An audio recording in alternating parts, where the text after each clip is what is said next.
All right, stick with me here. I defeated a single silver slime, and it literally dropped a legendary S-class divine weapon for me. This god-level weapon dropped all because of a massive system glitch. It unlocked a hidden stat, launching my luck straight to 9,999.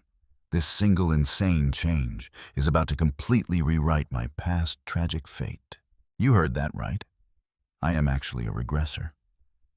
In my past life, even when I aged into a white-haired old man, I was still stuck as a pathetic bottom-tier bronze adventurer. I was forever trapped on the very first floor of the dungeon. Back then, all of us low-level adventurers huddled down there because humanity was losing the war. Every single low-tier adventurer huddled down in the depths because the war between humanity and the monsters had finally entered its ultimate brutal stage. Dungeon monsters had already breached the surface, swarming into human cities and leaving nothing but ruin in their wake as humanity faced total collapse. Hearing the terrible news, adventurers everywhere began to panic and flee for their lives. A young guy even kindly yelled out to me, begging me to run, because this was absolutely no time to be hunting weak slimes. But I coldly ignored his warning, silently stepping forward toward the slime ahead. Behind me, other adventurers muttered to just leave me alone, calling me a useless old fool. Another fleeing adventurer slammed right into me, knocking me flat onto the hard ground. As I lay there, completely helpless, pure frustration boiled inside my chest. Several decades had passed, and I was still just a nobody. Ever since the adventurer system was first created, a game-like status interface appeared for every single human, allowing them to easily track their progress. By defeating monsters, anyone could level up to boost their base stats. Over time, lucky adventurers would even unlock incredible new magic spells and powerful combat skills to make them stronger. But why was I the only exception? Even after grinding all the way to level 98, my attributes never changed a single bit despite working harder than everyone else. I put in way more effort than anyone else, hunting slimes day in and day out just to scrape by. Now my only remaining hope was to finally reach the max level of 99 and pray for a miracle. Now pay attention here, because my precious time is quickly running out. Even with a shattered sword, I am fully ready to die today, just to hit level 99. If I fail, I can never rest in peace. Come on, I will use my bare fists to achieve my lifelong dream. I still believe I am a late bloomer. It has to be that way. The universe would not play such a cruel joke on me. Suddenly, a notification popped up in front of me. Congratulations, player Takahashi Kyojin has officially reached level 99. Seeing this holy system message, my heart hammered with pure excitement. It is finally here. Give me the legendary rewards for all my decades of suffering and hard work. But then the screen read, "Congratulations, your strength has increased by 1 point." I stared, completely frozen. This cannot be real. You have got to be kidding me.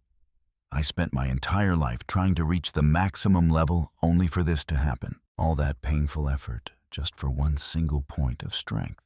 Why are you playing with me like this, universe? Just as complete despair washed over me, a massive horde of terrifying high-level monsters surrounded my position. They closed in, trapping me completely. With absolutely no strength left to fight back, I accepted my fate. What a truly pathetic, miserable life. Hated by everyone since childhood. Absolutely no one ever wanted to party with a loser like me. Even my loving family passed away early, all because of my utter helplessness and lack of power in this world. I even ruined the happiness of my only little sister. A cursed, miserable life like this might as well end right here and now. Player has died. Detecting an abnormal status for player Takahashi Kyojin. A fatal error has occurred. Initiating system repair and life regression. Hidden parameters have been successfully unlocked. We are issuing an error compensation reward. Special status points have now been increased by 9,999 points. When I opened my eyes again, I realized I had reverted to my younger self. Congratulations popped up on the screen. From this moment on, you are a true adventurer. At that exact moment, I was totally confused. Who am I? Where am I? What am I even doing? After a few moments of sorting through my chaotic memories, I finally grasped the situation. I had regressed back to the exact day I first became an adventurer. But wait, something felt totally off about my status screen this time. But wait, you and I both see it, right? There is a very strange scroll-down button sitting right in the corner of my status interface. As I scrolled down, I was absolutely shocked to find an extra stat on my screen. Luck 9999, completely maxed out. In my past life, this luck attribute was always supposed to remain a hidden stat. Could it be because I was so incredibly unlucky for 70 whole years that the universe is finally throwing me a bone after my rebirth? Either way, let's head straight into the dungeon to hunt some basic slimes and test things out. The scene quickly shifts to the first floor of Tokyo Dungeon, following a set of faint footsteps.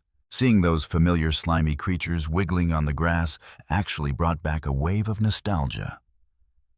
In my previous life, I spent every single day hunting them down. Seeing them now like this actually feels a bit sentimental. Just as I was reminiscing about the old days, a dark shadow suddenly darted right behind me.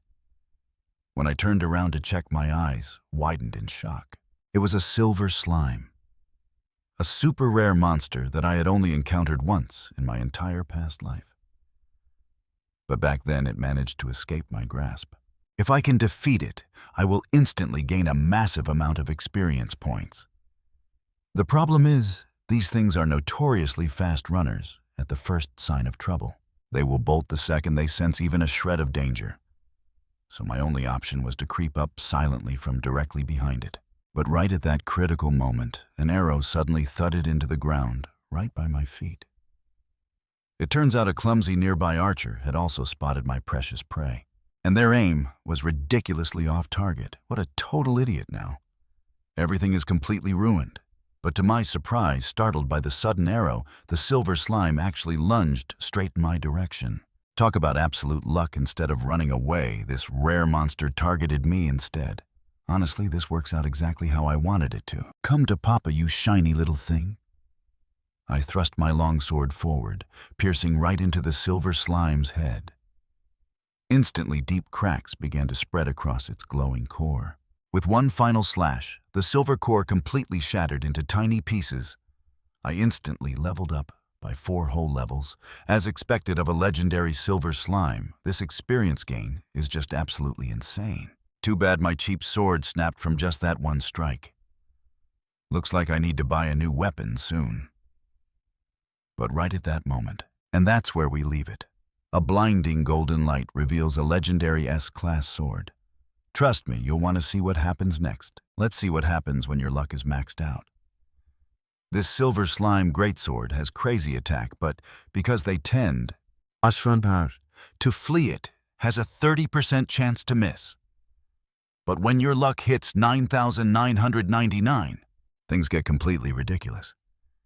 Just heading out, I run into 4 ultra-rare silver slimes. Fortunately, these usually cowardly. Creatures don't even run. They charge straight at me. Since they're practically begging to give me experience, I won't hesitate. I raise my new S-tier sword and easily slash them one by one, triggering a massive critical hit with every single swing. This is the insane power of max luck. I scored an S-tier silver slime armor gauntlets and even silver slime boots. The 2 adventurers behind me are completely dumbfounded. This level of luck is absolutely godlike. Just like that, I keep farming slimes here. Though they aren't always silver slimes, I still run into them 10 more times, dropping tons of S-tier gear. Today is easily the happiest day of my life. This feels absolutely amazing. In this life, I'll use this power to carve a different path, finding the best doctor to cure Mom's illness and, of course, ensuring my beloved sister gets her happiness. I swear to heaven I will protect you both. Wait, since returning, I haven't seen them yet. It's been 70 years since I was left alone. I need to go home to my family.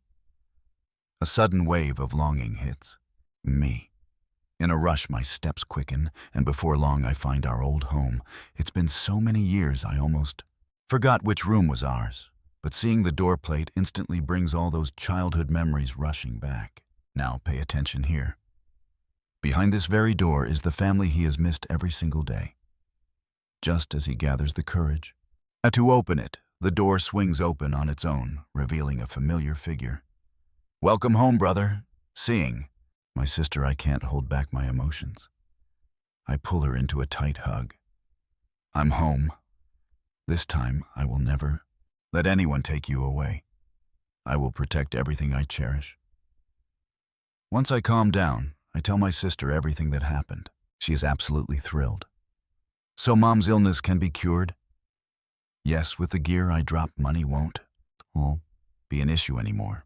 The next day, I sell some rare gear for a fortune, using it to buy a high-grade healing potion at auction. Then I take my sister to visit Mom. "Mom, we're here to see you." Seeing us, she is overjoyed. "I appreciate it, but save your money for things you actually need next time." "Don't worry about money, Mom. We brought you an even bigger gift today." I pull out the high-grade healing potion. "I became an adventurer and made tons of money. Quick, drink this." As she drinks it down, a radiant healing light envelops her. Right now, I feel my body getting lighter and my breathing easier. The doctor confirms her illness is finally in remission. After some rehabilitation, she is discharged. Our family is back together again, which feels like a total dream. But you and I both know that's not enough. That potion only bought us some time. It's just a temporary fix. We need a legendary elixir. Hearing this, my sister remembers a broadcast about the world's top adventurer finding a special elixir of rebirth on the 50th floor, but it's untradeable. These bound items can only be used by the victor of the boss fight. Since money can't buy it, I have to earn it. "Brother, can you reach the 50th floor? Normally impossible. Most get wiped out way before floor 50. Hearing this, my sister looks completely devastated. What do we do? But that's for normal people. With 70 years of future knowledge, I know an exception. The 20th floor boss ancient stone statue has an incredibly low chance to drop that exact elixir. While it's basically zero for others, with my max luck, it's a guaranteed drop. They say pulling 3 dog heads gives you max luck. Let's try. But I have a curse where I can't get stronger, no matter how much I level up. My stats are completely frozen at level 1. Luckily, my max luck means even standard mobs drop top-tier gear. Plus, leveling still unlocks new skills like Triple Strike, a warrior skill with a 30% chance to deal triple critical damage. Today is the day I tackle the dungeon. But I'm only wearing 2 pieces of S-grade gear, starting with that silver slime greatsword. It has huge attack power, but a 30% miss rate. The silver slime boots can have incoming damage. I can't wear heavy armor because my base stats are way too low. Today I'm clearing the Tokyo Dungeon's 5th floor, the Ruined Forest. Defeating monsters here drops the Fruit of Miracles. Taking my sister's lunchbox, I head out. You're going to want to see this. Conquest. Next thing I know, I'm on the 5th floor. It's plant-type territory, and it's incredibly easy to get. I'm lost. All right. You and I are about to watch our guys struggle with directions. But luckily, this low-level dungeon has been cleared so many times that getting a map was incredibly easy. Armed with this detailed guide, navigating shouldn't be a problem at all. Sure enough, I quickly arrived at my very first destination, the nesting grounds of the deadly treants. These monsters are actually plant-like beasts that disguise themselves to ambush prey. To the naked eye, they look exactly like normal trees, making them incredibly difficult to spot. But their disguise is far from perfect. If you look closely, their leaves completely lack veins, and their roots grow in a bizarre direction. Just a second later, bam! The tree I pelted with a rock suddenly springs to life, glaring at me with furious crimson eyes. I immediately raise my massive sword and swing it right at the monster. Their attack power isn't high, so avoiding their sneak attacks means an easy victory. Just like that, a notification pops up saying I got a miracle fruit, which I immediately eat. It actually tastes pretty good. But far better than the flavor is the stat boost. My physical strength just went up. This is the power of an ultra-rare item. These miracle fruits randomly grant attribute points, giving me a reliable way to level up my power. For the next few hours, I use my maxed out luck to keep farming them. Thanks to my cheat level luck, I harvest an absolute mountain of fruits. During a quick break, I happily sit down to eat the delicious bento my sister packed for me. After a full day of hard work, every single one of my attributes has reached its absolute limit. I have finally caught up to the average stats of a warrior at this level. Just as I decide to call it a day and head home, two dark figures suddenly flash behind me. A voice sneers that hunting all alone in the dungeon is a very bad habit. They tell me they are going to teach me some rookie manners. Out of the shadows step two shady guys, one tall and one short, looking extremely suspicious. Neither of them is wearing an adventurer badge, which makes me realize they are prowlers, rogue criminals, who lurk in dungeons specifically to commit terrible crimes. I had heard rumors about these guys, but I never expected to actually run into them. The tall one mocks me, asking if I am scared yet. He demands that I hand over all of my high-tier gear if I want to live, but I calmly reply that I wouldn't even give a single twig to a criminal. My words immediately send them into a raging fury. They yell that since I chose the hard way, they are going to crush me. After all, I look like a spoiled rich kid. They assume my strength only comes from my fancy gear, laughing at the idea of me winning a 2-on-1 fight. The tall guy charges in, but instead of backing away, I run forward.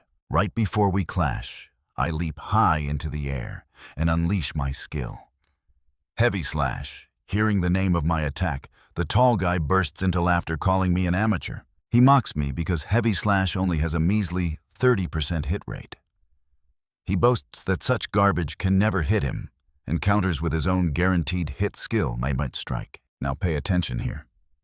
It is max level luck versus a guaranteed hit skill. Which one of these do you think is going to win? Who would have guessed that simply waving a totally chaotic magic staff would trigger an incredibly rare ultimate spell, completely turning the tide of the entire battle? A massive blazing meteor came crashing down, utterly destroying the surrounding forest and leaving behind nothing but a giant smoking crater charred by intense flames. Not to mention that terrified chubby mage lying there. Just moments ago, while I was peacefully farming monsters in the wild, these two prowlers ambushed me out of nowhere. Things escalated instantly, and we started fighting. But to their absolute shock, the guy's supposedly guaranteed hit skill did not even manage to graze my clothing, let alone hurt me. I took 0 damage, while the tall guy was still standing there completely bewildered. Trying to figure out how he missed my own attack was ready to unleash its full power. My attack, which had a mere 30% success rate, triggered perfectly under my insane luck. The massive blow sent the tall guy flying backward, smashing hard into a giant tree. The sheer impact knocked him out cold instantly. The chubby mage could only stare in absolute disbelief, his jaw dropping as he muttered that this was completely impossible. Honestly, you and I both saw that coming, right? This guy is a walking cheat code, and taking down his first opponent so easily completely relieved all of his stress. I felt incredibly relieved that everything worked out. The opponent's skill, Kite Strike, is a high-level technique that normally requires reaching level 25 to learn. This means his actual level is far higher than mine. Furthermore, while his skill guarantees a hit, its raw attack power is automatically reduced by 30% as a trade-off. On top of that, my gear is infused with silver slime tears, which grants a 1 in 3 chance to cut incoming physical damage in half. That is why his strike barely scratched me. Combined with his reduced attack power, the damage was simply too low to do any real harm. Seeing his strong partner defeated in a single blow, the chubby mage immediately panicked. He was clearly looking for an escape route. I looked at him calmly and said that if he turned himself into the Adventurer Guild, I might consider letting him off. Feeling highly insulted by my offer, the chubby mage snarled in anger. He screamed that he is a powerful mage and that our current distance is absolutely perfect for his magic. I casually sheathed my giant sword and nodded in agreement. I told him he was right. At this distance, his spells would easily blast me before I could even close the gap. He smirked, telling me to surrender quietly if I knew what was good for me. But while he was busy bragging, I quietly reached deep into my system inventory. I pulled out a strange-looking magic staff, declaring that surrendering was out of the question. Seeing my weapon, the chubby mage burst into laughter and mocked my bizarre choice. Ignoring his laughter completely, I prepared to cast. This weapon is called the Staff of Chaos, an S-rank drop that I managed to get from those treants earlier. To an amateur like him, its real power is a total mystery. Although the Staff of Chaos is extremely rare, most players consider it garbage because its spells are completely random. It relies entirely on luck and is incredibly unstable. According to statistics, there is a 40% chance of complete failure and a 30% chance of casting basic magic. On top of that, there is a 20% chance of getting a simple buff and only a tiny 9% chance of triggering a truly devastating ultimate spell, let alone the near impossible 1% chance of unleashing legendary level magic. But right now the staff is active, and the random spell selection has officially begun. The chubby mage sneered, shouting that he wouldn't show any mercy. He was already casting his own ultimate spell, confident that my low level meant certain doom. He mocked me, saying, even if my crazy luck hit that 9% chance, his own magic stats are heavily boosted by his rare gear, making his victory guaranteed. And that is where we leave it today. Trust me, you're going to want to see how this ridiculous magic showdown actually ends. All right, you and I are jumping right into a wild magic clash. This chubby mage roars, "There is no way I am losing to a newbie. Your luck ends here," before launching a massive ultimate fireball straight at my face. The giant blast comes hurtling my way, but I do not care at all. My own spell is already fully charged. Suddenly, the chaotic energy swirling all around me begins to spark violently as a random magic attribute is chosen. All kinds of elemental forces spin wildly in the air, and in the very next second, the random selector lands on a massive fire spell. An absolute monster of a burning meteor suddenly materializes right above my head. Wait, is this really my spell? Go, with a simple wave of my hand. The colossal burning meteor crashes forward completely, swallowing his pathetic ultimate fireball in a flash of pure destruction. The chubby guy is completely terrified as his own fire is instantly swallowed whole. He screams in absolute horror. How is this even possible, pulling a 1% chance high-tier spell? This is it, I am completely finished. All he can do is stare blankly as the giant fireball hurtles toward him. He is totally paralyzed with fear, unable to even take a single step to escape. This has to be an illusion. Nobody on Earth can be this lucky, he wails right before a blood-curdling shriek escapes his throat. The scream pierces the sky as the entire forest is engulfed in a violent explosion. Shockwaves and fire blast outward in every direction, and as the heavy smoke slowly clears, it reveals a shocking sight. There is a massive blackened crater in the ground, with the battered, charred, chubby kid lying miserably right in the center. But because I overloaded my magic back there, my chaotic gotcha staff ended up completely breaking from the sheer strain. But honestly, I do not care at all, casually tossing the useless stick onto the dirt like yesterday's trash. Sorry about that, but my luck is just off the charts. Now, I originally thought climbing the ranks from a bronze to a silver adventurer would take me a long, painful time, but now pay attention here, because I casually captured those 2 elite prowlers. My insane luck got me instantly promoted to silver rank. But that lightning-fast promotion just put a massive target on my back. Just a moment ago, I used my maxed-out luck stats to easily overpower both of those rogue prowlers. After that, I grabbed some nearby sturdy vines, tied them up super tight, and dragged them quickly back up toward the surface to claim my reward. Because this dungeon operates exactly like a classic role-playing game. Unconscious players automatically follow the active leader's movements. Thanks to that super convenient system quirk, this entire physical transportation process did not take any physical effort at all. Once I made it to the surface, I immediately dialed the police. They dragged both of them away, and they probably will not be seeing daylight again for the rest of their miserable lives. Next thing I know, I am walking into the bustling Adventurer Guild. The receptionist at the front desk already heard the big news. She smiles and says, "Congratulations.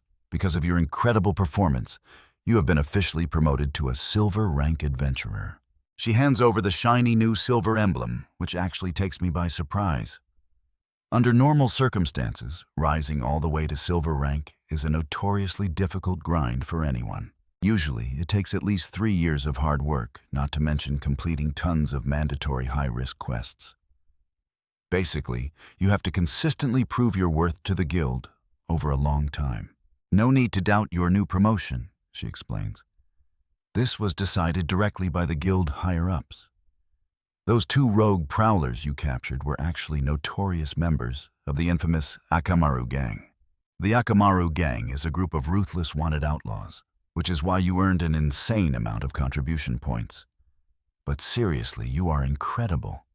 You are still just a bronze rank adventurer. Yet you easily managed to defeat 2 violent thugs whose combat strength matched silver rank veterans. But to be completely honest, from my perspective, those 2 guys actually felt a little bit on the weaker side, maybe because I guess I am just incredibly lucky.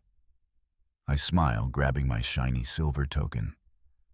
Now you and I both know he is totally humble bragging, but she just laughs and says, "Oh, you are far too modest. You can explore much deeper now. You see, the dungeon floors we can safely clear are strictly limited. For instance, bronze rank adventurers can only go up to floor 10, while silver rank adventurers can descend all the way down to floor 30. Lastly, the legendary gold rank face absolutely 0 restrictions whatsoever. Now, I can finally head straight to floor 20. That is exactly where the rare item I desperately need is hidden." Hearing my plan, the receptionist quickly raises her hand to warn me. Floor 20 is no joke. I really do not recommend going down there all by yourself. I appreciate the warning, but I have a deeply personal reason why I must go. Do not worry, I am not trying to get myself killed. With that, I turn and walk away. Things are moving much faster than I originally planned, and I have those 2 captured prowlers to thank for that shortcut. Just then, an elderly white-haired man standing nearby suddenly calls out to me. "Excuse me, are you the brave young adventurer who defeated those 2 villains?" He points his wooden cane toward the wanted posters on the wall. 2 of those posters show the exact faces of the thugs I just handed over. Once I nod to confirm, the old man tightly grabs my hands, his entire body trembling with intense raw emotion. "Thank you so much, young man. My beloved son was brutally murdered by those monsters. You finally brought them to justice. No matter what your personal reasons were for capturing them, I am just incredibly grateful to you. Now, I can finally visit my son's grave and tell him the good news." He bows deeply and slowly walks out of the guild hall. In my past life, no stranger had ever thanked me like that. To be honest, it actually feels pretty amazing. But then a dark thought hits me. If things play out the exact same way they did in my previous life, this entire world is eventually going to face complete, absolute destruction, and everyone will die. Even though I really want to save the world, how can I possibly do that with my power alone? I need to stop overthinking all of this. Right now, my absolute top priority is to completely cure my mother's illness. We can worry about the end of the world some other time. Meanwhile, inside a dark, cold, and dusty room somewhere, a single candle flickers. The weak candlelight glints off a cold, deadly weapon resting on a stone table. Damn it! How on earth did things turn out like this? A furious man screams, venting his absolute rage into the dark. I cannot believe Yamada and Hashimoto actually got arrested. If they are locked up, how am I supposed to pay my monthly tribute to the bosses? This is all your fault for ruining my business. Takahashi Kyojin, you better wash your neck and wait, because I am absolutely going to hunt you down and make you pay. I will not give you a single chance to fight back. Since you managed to win that 2-on-1 fight, it means you must have some decent skills. But of course, there are plenty of sneaky, underhanded ways to destroy someone like you. Once you are in my sights, you can blame your own terrible luck. Who would have thought that a bald, brainless brute of a thug would actually know how to use the dungeon's environment against me? To prepare for the dangers ahead and grow stronger, I traveled to the dungeon's 15th floor, the infamous Lonely Death Peaks. This place is known for its extreme dangers. The paths here are a complete maze surrounded by jagged, narrow rocks that make teamwork absolutely impossible. But trust me, you and I are going to watch him conquer this brutal mountain, no matter what monsters hide in the shadows. All right, let's dive into a place so hidden, it's a criminal paradise, which makes it the absolute perfect spot for a solo adventurer like me. To challenge the 20th floor, I need to raise my power. Even though leveling up doesn't increase my base stats, I can still learn some high-level skills. My original plan was to quickly farm experience by hunting down silver slimes, but because I hunted too many, they completely stopped spawning. Turns out Mac's luck isn't omnipotent. Now I have to rely on high-level monsters to level up fast. As I kept defeating various beasts, I didn't just rack up tons of experience, I also hit the jackpot with several S-tier gear drops. But without me noticing, a man suddenly appeared in a quiet corner. He was holding a silver slime greatsword and wearing absolutely no armor. He immediately recognized me as Takahashi Kyojin, thinking how dare this bastard trespass on his turf. But fighting head-on wasn't his style. He decided to wait for me to let my guard down, then drop me with 2 quick punches. So the bald stalker followed me until nightfall, but couldn't find a single opening. He realized he needed to try something else. And he came up with a brilliant idea, realizing he didn't need to fight this bastard himself in his own territory where he knew every corner, like his own hand. Now watch closely. With just a little trick, he can easily crush him. See, monsters have their own ecosystem. He just needed to exploit it. First, eliminate the local predators, and then provide a massive food supply. With enough food, these insect monsters would breed rapidly in no time. And without any natural predators, their population would grow exponentially. After quietly setting up his trap for a few days, the bald man was ready to reap his reward, aiming to sweep everyone away with this massive monster horde. Carrying a bag of insect repellent, he soon reached the edge of the canyon. Below him, the ravine was packed with countless crawling pests. Everything was going according to plan, and it was time for the final phase. Smelling the repellent, the entire insect swarm went absolutely wild. In the next instant, a massive black cloud surged out of the canyon. He cheered for them to eat me alive. Meanwhile, I was still busy hunting nearby monsters when I heard a faint buzzing sound in the distance, getting louder and louder by the second. When I looked up, I was completely frozen in shock, as a massive black mist suddenly blotted out the entire sky in a heartbeat. But when I took a closer look, I realized that wasn't mist at all. It was a giant swarming horde of insect monsters. There was no way I could take them on alone, so I ran, not the other way. To survive, I needed to team up, but I know what you're thinking. Where's the adventure hub on this floor? Well, I remembered a rumor from my past life.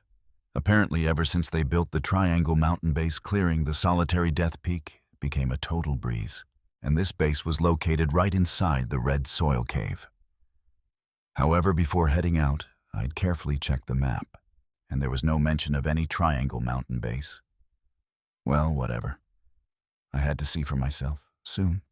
I reached the Red Soil Mountain area. But looking around, I saw absolutely no caves, let alone other adventurers. What?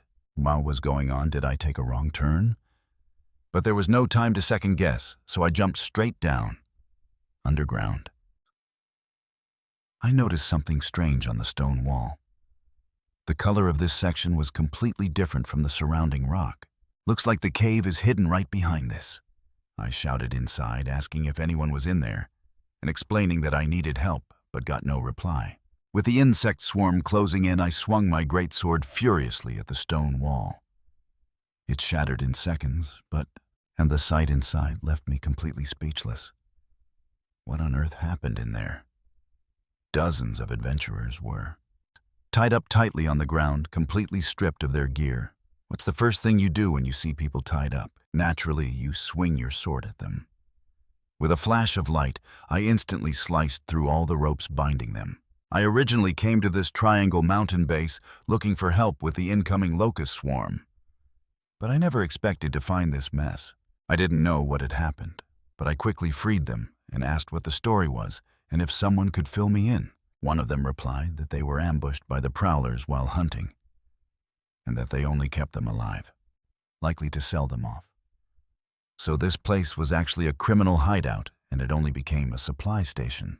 In the future, in the original timeline, the association would discover this den, rescue the adventurers, and then convert this cave into a supply station. But now I've beaten them to the punch. Honestly, back in my past life, I didn't care much about the news, so I didn't know the details. I spent 70 whole years hunting slimes on the first floor. Thinking about that, I feel completely embarrassed, even though things aren't going quite to plan. I have no choice but to stand and fight with these guys.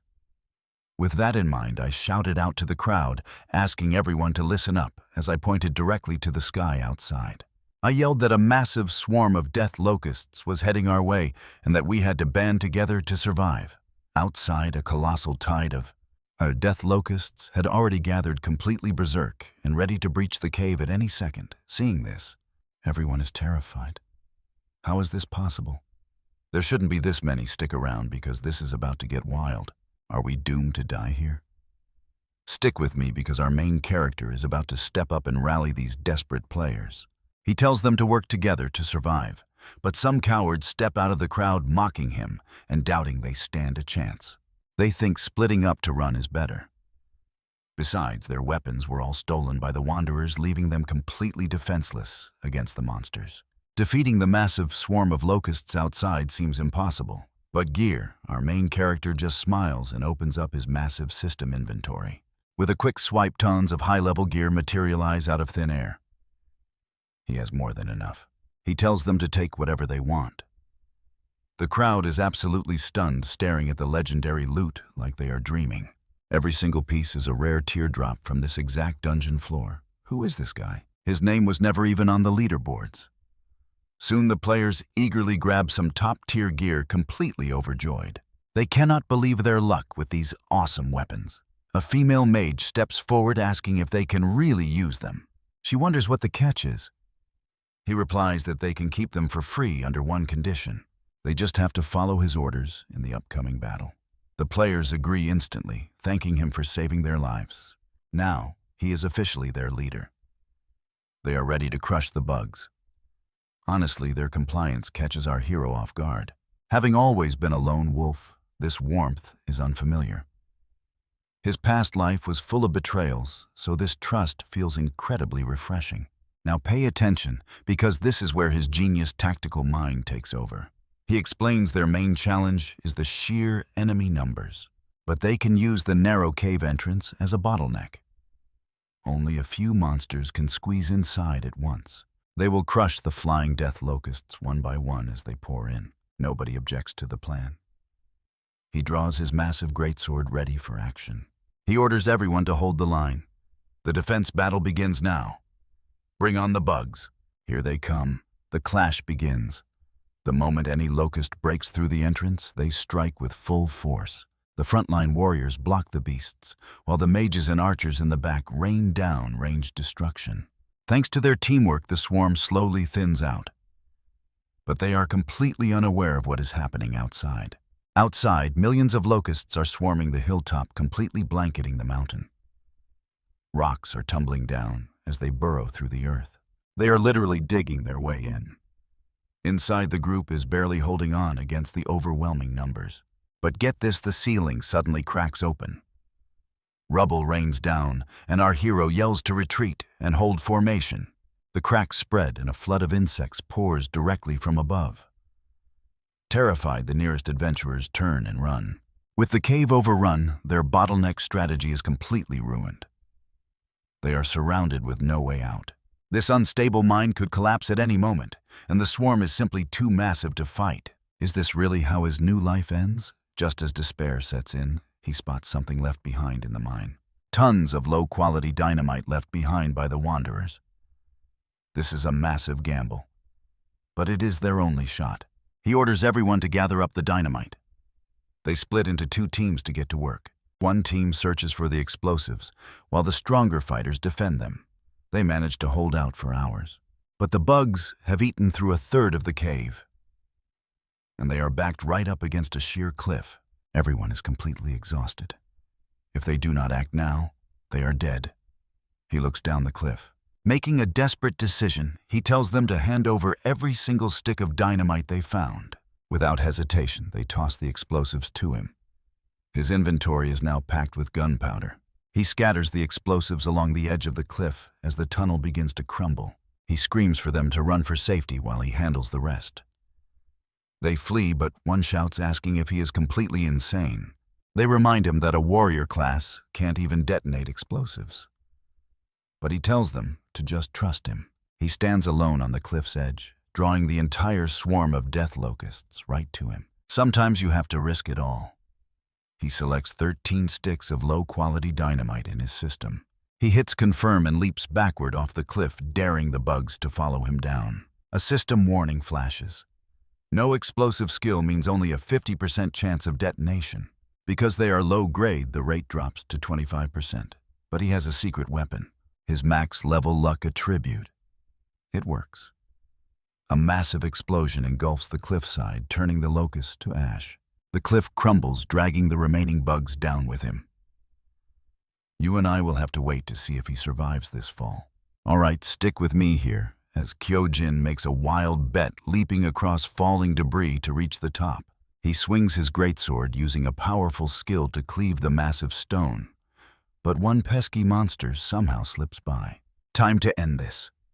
Kyojin raises his sword as a brilliant golden light charges up for a guaranteed hit strike.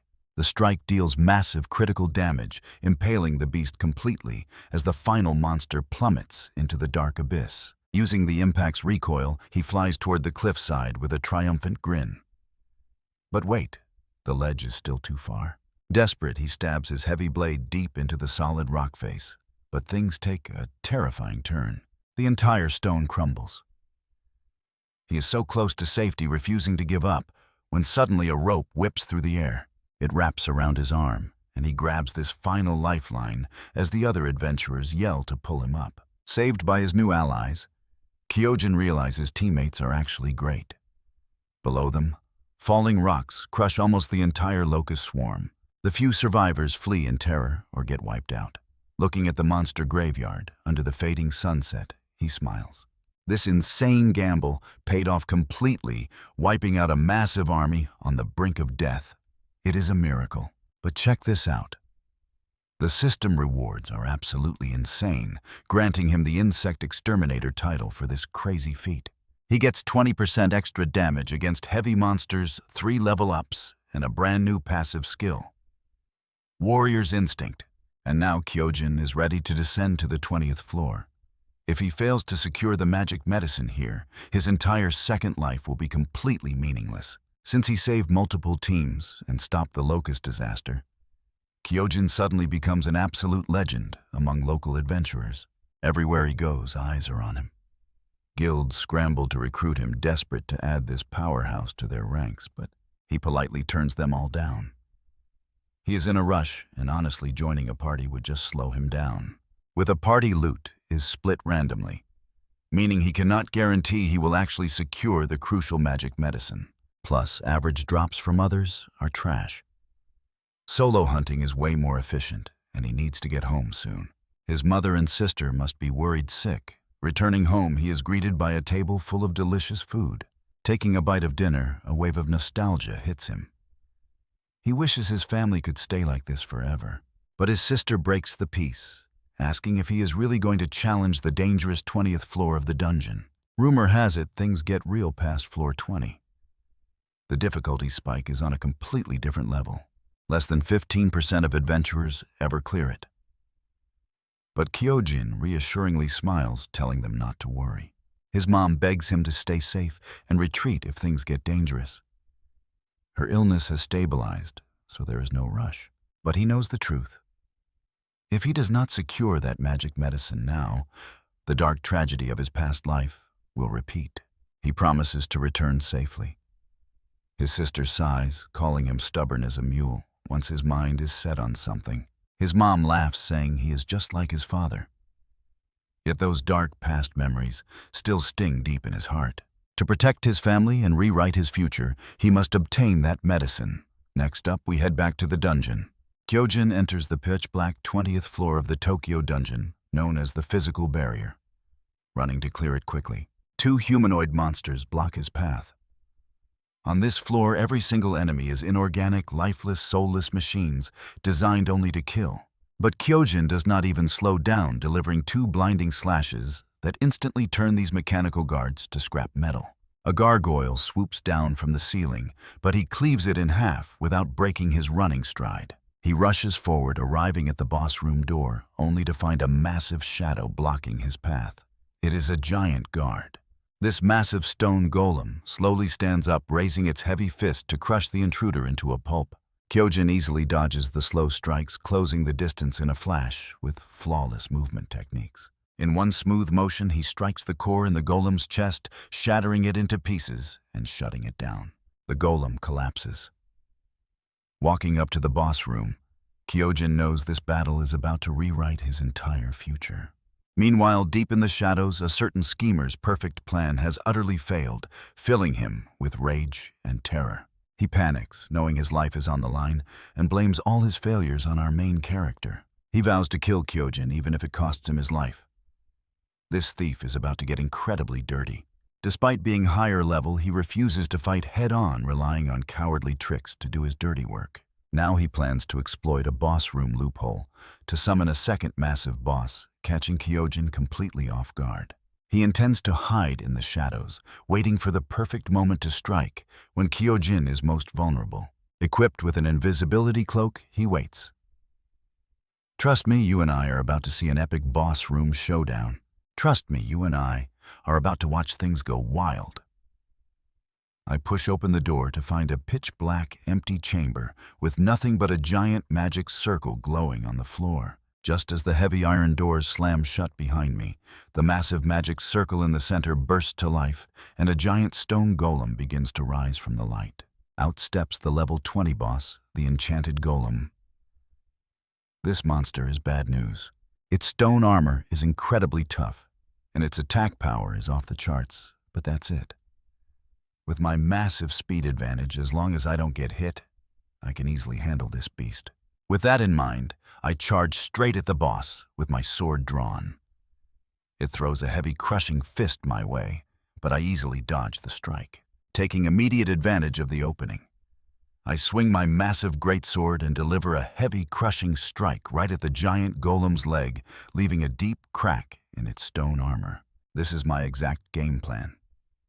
Since this monster's defense is insanely high, I have to chip away at its armor. I will focus my strikes on one spot to break it down piece by piece, making the core's destruction just a matter of time. But right when I am focusing on the boss, the unexpected happens.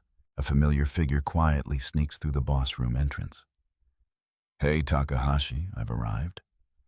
And the moment he steps inside, things take a turn for the worse. Now, pay attention here. This is where everything goes completely out of control. The magic circle flares up again, summoning a second giant enchanted golem right before my eyes. What on earth is going on?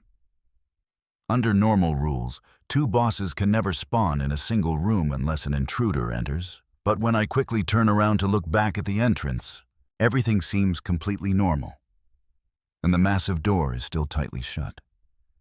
This leaves me even more confused because usually during an active boss battle, a second boss only spawns if another team or player suddenly barges into the room, triggering a double boss spawn. But even a complete rookie wouldn't make such a brain-dead mistake, let alone down here on the 20th floor, while I am still trying to figure out what the hell is happening. A sharp throwing dagger suddenly comes flying straight toward my direction at lightning speed out of nowhere. Sensing the lethal danger behind me, I spin around instantly, swinging my massive greatsword. With a loud clang, the metal dagger is deflected away. Where did that flying dagger even come from? Was this double boss spawn actually planned? Damn, how is this guy's physical reaction? Speed so incredibly fast. That's right. This bald guy is currently hiding right behind him, a massive stone pillar, waiting to ambush me when I'm distracted. But even if you dodge that strike by sheer luck, my overwhelming advantage remains completely unchanged. To me, this kid is a total idiot. Before coming here, I checked the adventurer forums, which clearly state that the 20th floor boss requires a party of at least 4 people. Yet you actually dared to enter this room completely alone. You just handed me the perfect opportunity on a silver platter. I don't even have to worry about the bosses targeting me. Why? Because I am a high-level assassin whose level is far beyond his. I just need to use my stealth skills to erase my presence completely. With my presence hidden, absolutely nobody can detect me. Skill-activated catwalk. In the very next second, the bald guy charges straight toward the red boss. While Takahashi Kyojin is busy fighting the green golem, this bald assassin sneaks behind the red golem to land a sudden backstab. After landing a quick strike to its back, he activates his stealth skill once again, vanishing instantly back into the dark shadows.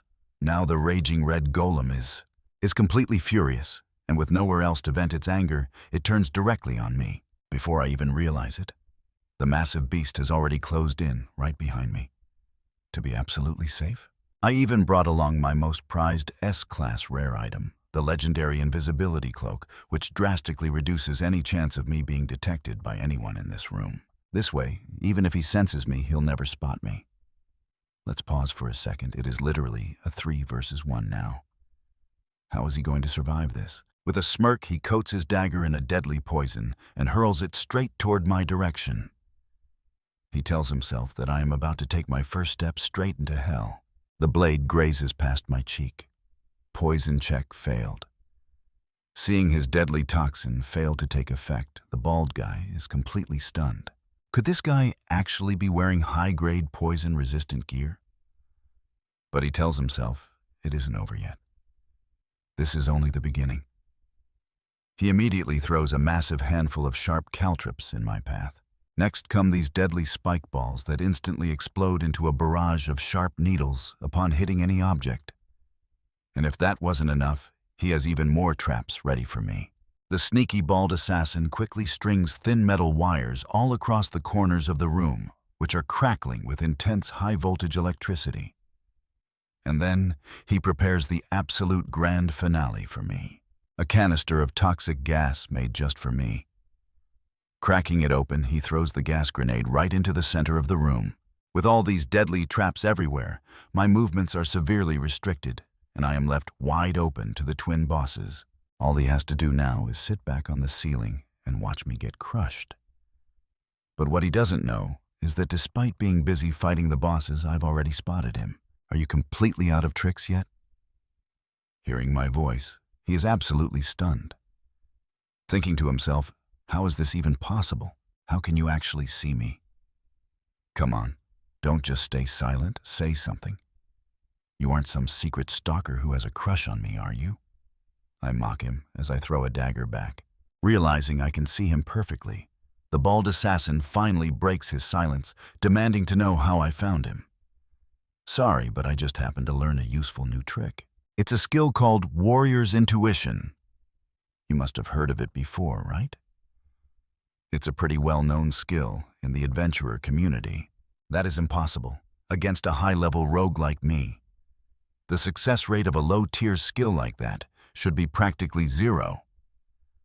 Why are you hiding from reality? Or are you just scared and looking for a way to run away? My teasing words instantly push the bald assassin over the edge, making him see red. You bastard! You've completely pissed me off.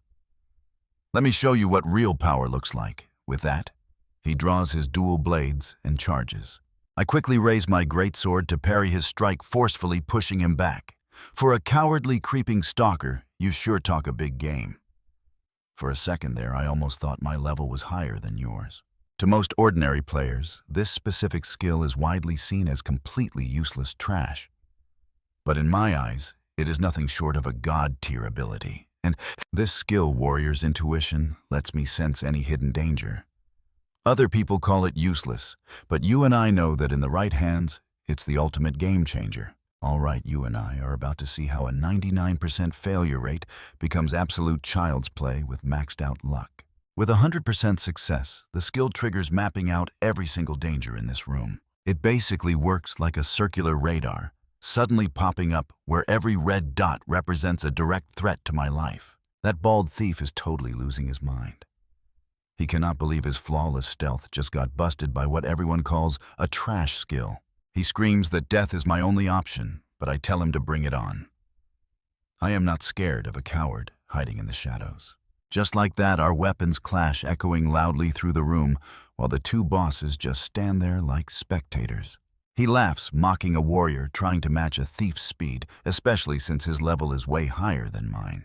Under his rapid-fire strikes, I fail to dodge, and a sharp blade slices my arm, paralyzed. Oh wait. He is completely shocked that his poison and paralysis did not trigger.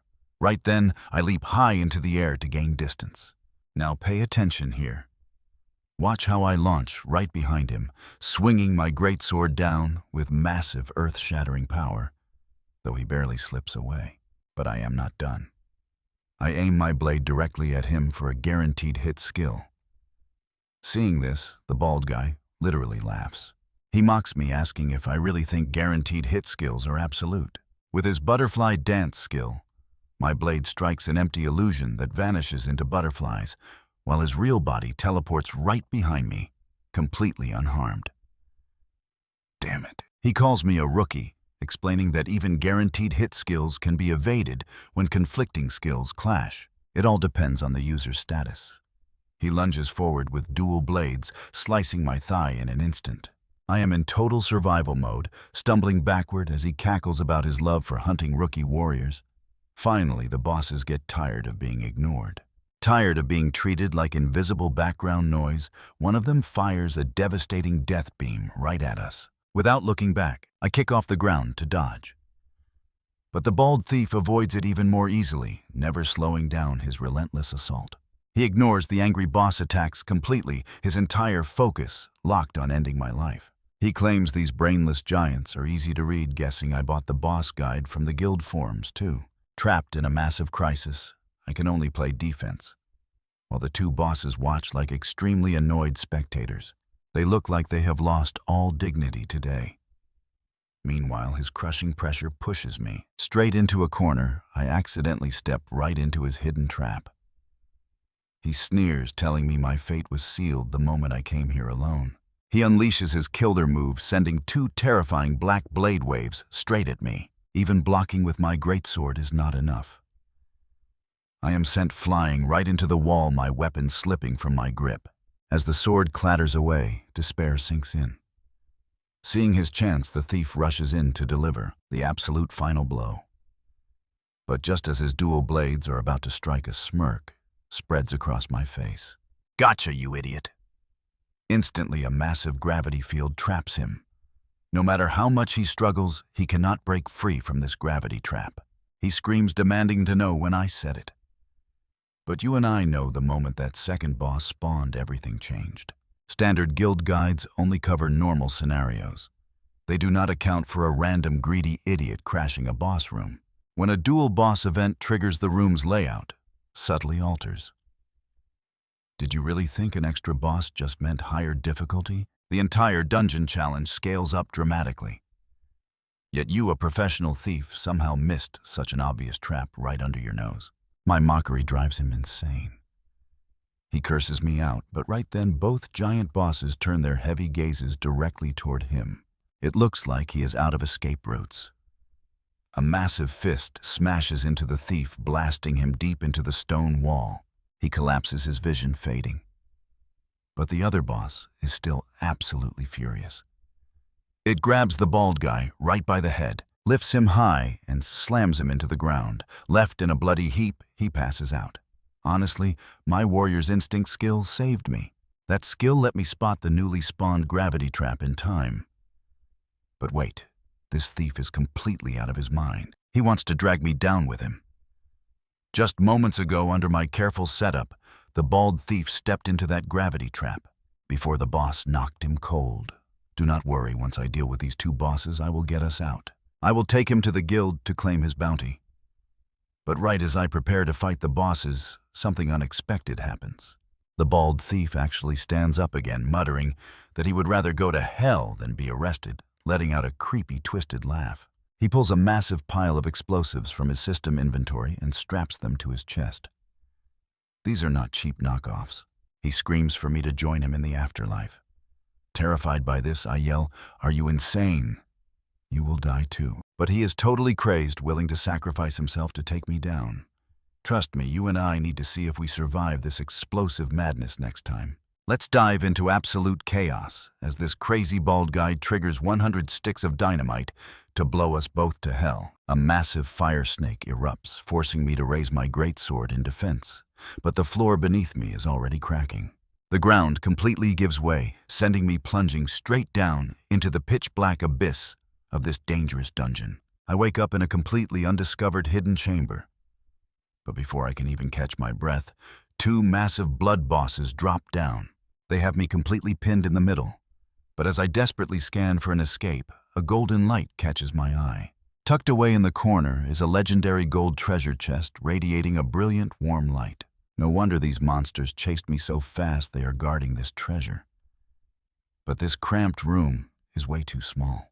The massive bodies of these two giant beasts completely block the narrow pathway, leaving me with zero room to move. Dodging their attacks here is practically impossible, and taking both of these tanky giants head-on is a suicide mission. My only hope of survival is to gamble everything on that gold chest, so I make a mad dash for it. Right on cue, the stone monsters swing their massive fists, trying to crush me before I can even reach it. I barely leap out of the way, but the severe wounds from my previous fight suddenly flare up with blinding pain. Pushing past the agony, I vault over the beast, aiming straight for the glowing chest right beneath me, but then, now pay attention here, because a devastating death ray fires right into my back with explosive force. Then comes a devastating, heavy punch that sends me crashing hard against the wall, knocking my greatsword away as I sit there coughing up blood. Before I can even recover, the monster lifts its massive foot to crush me into the dirt. I try to roll away, but my body is too broken to dodge this devastating stomp. My legs are completely crushed and numb, but my sheer will to survive refuses to let me die here. I refuse to give up, no matter how much it hurts, dragging my broken legs across the stone floor toward the chest, but his giant foot descends again. I scream in pure agony. But compared to 70 years of absolute despair in my past life, this minor pain is nothing to me. I won't fail again. I must get stronger for my mother and sister waiting at home, pushing through with raw will. My hand touches the legendary gold chest, and a brilliant golden bracer floats gracefully into the air. With a sudden spark of hope, just as the monsters prepare to crush me, I grab the golden bracer and snap it onto my arm. You saw that too, right? This legendary loot is about to completely turn the tide of this entire fight. Just seconds ago, I was bleeding out on the floor with broken legs, completely unable to stand up. But at the absolute brink of death, my final ounce of willpower unlocked that mysterious golden chest. Inside was a glowing bracelet, and with a rush of excitement, I quickly snapped it onto my wrist. Now it's time to turn the tables teleport. This ultra-rare magic item lets me blink to any location, which is exactly what I need right now. As the monster lunges from behind, I trigger the skill. But a system warning suddenly flashes in my eyes. Magic items are not suited for warrior classes, reducing success rate by 50%. Warning adventurers low mana.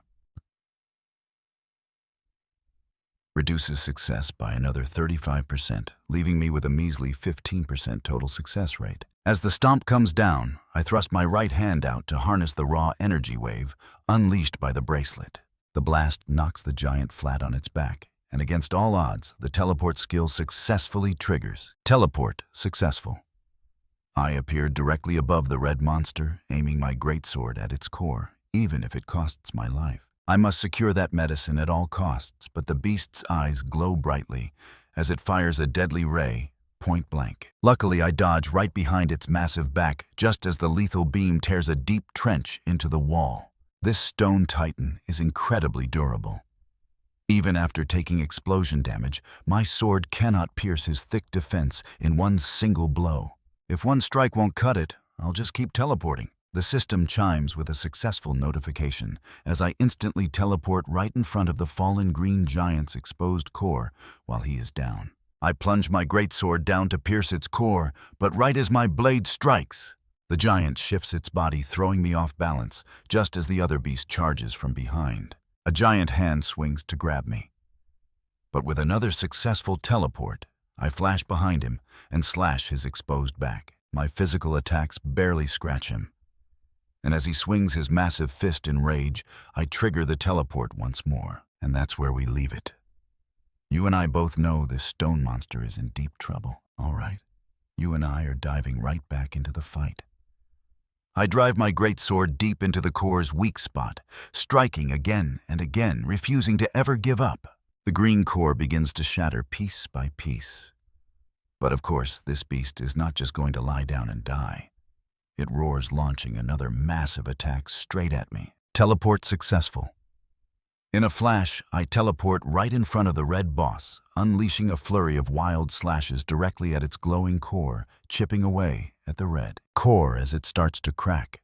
By swapping back and forth between both bosses, using my teleportation bracelet, every single jump puts me in the perfect position to strike. I rain down slashes on their vital points. Honestly, I've completely mastered this legendary teleportation gear. Even though my class is not exactly built for this kind of magic. But who cares? With my maxed out luck stat of 9,999, I can still easily unleash 100% of its insane potential anyway. Now I trigger the teleport skill. In the very next second, both bosses swing their massive fists brutally, smashing directly into each other's weak spots. Talk about a friendly fire masterpiece. Their cores are completely battered and pushed to their absolute limits. Seeing my golden chance, I blink right behind the red giant and drive my sword straight into its weak spot. Boom! The red boss core completely shatters into tiny pieces. That is one down. But this deadly battle is far from over, and I immediately prepare for my next strike. I teleport directly above the green boss's head, activating my ultimate strike. Let's finish this nightmare once and for all. With this final blow, as both giant bosses finally collapse, their massive bodies crumble into glowing stardust. But the heavy toll on me is just too high, battered, broken, and with zero stamina left, I fall powerlessly from the sky. I crash heavily onto the sand left behind by the monsters. Suddenly, a system warning pops up, telling me my special gear has run out of juice and needs an immediate recharge. Now watch closely, because this is the big moment. The system announces my double boss victory, rewarding me with the legendary elixir I literally risked my life to obtain. Finally, I got it. All the pain and near-death struggles worth it. Without wasting a single second, I pop the cap off one of the bottles and chug the glowing liquid straight down. The moment it hits my throat, it feels like a single drop of water shattering a quiet, peaceful lake. Suddenly, an explosive green light wraps around me, healing my broken body from head to toe. My crippled legs knit back together right before my eyes, and every single bloody gash vanishes in an instant. Yes, I actually made it out of this nightmare alive. My body feels completely reborn. With this miracle medicine, Mom is finally going to be cured. Just then, the system chimes, granting me a brand new title for surviving the impossible. I get 10 endurance points, 20 strength points from Giant Killer, and 10 dexterity from Execution of Justice.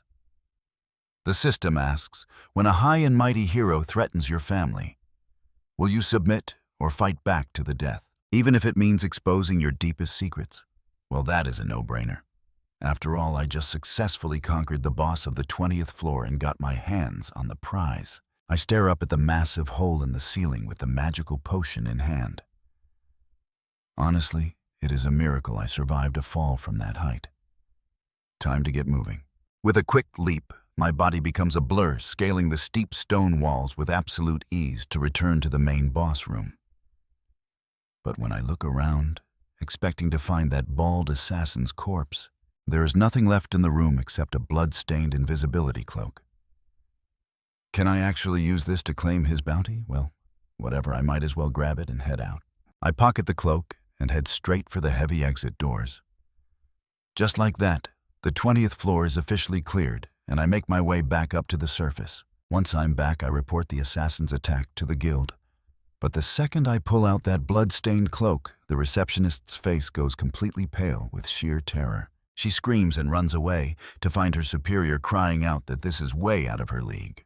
Naturally, this sudden reveal starts causing a massive scene inside the guild. I know what you're thinking. Why skip the fame? But honestly, I have absolutely no time for boring interviews right now. I have much bigger priorities to handle. I tell them I have an emergency and rush right out the door. Sure, I know my mother's condition is stable for now, but every single second counts when it comes to saving her. Even a second earlier makes a huge difference. As I walk, whispers break out around me. People are pointing, asking if I am the guy from the morning news. Turns out, I broke the record for the fastest clear of the 20th floor. Now my name is plastered all over the media. But I could not care less about fame.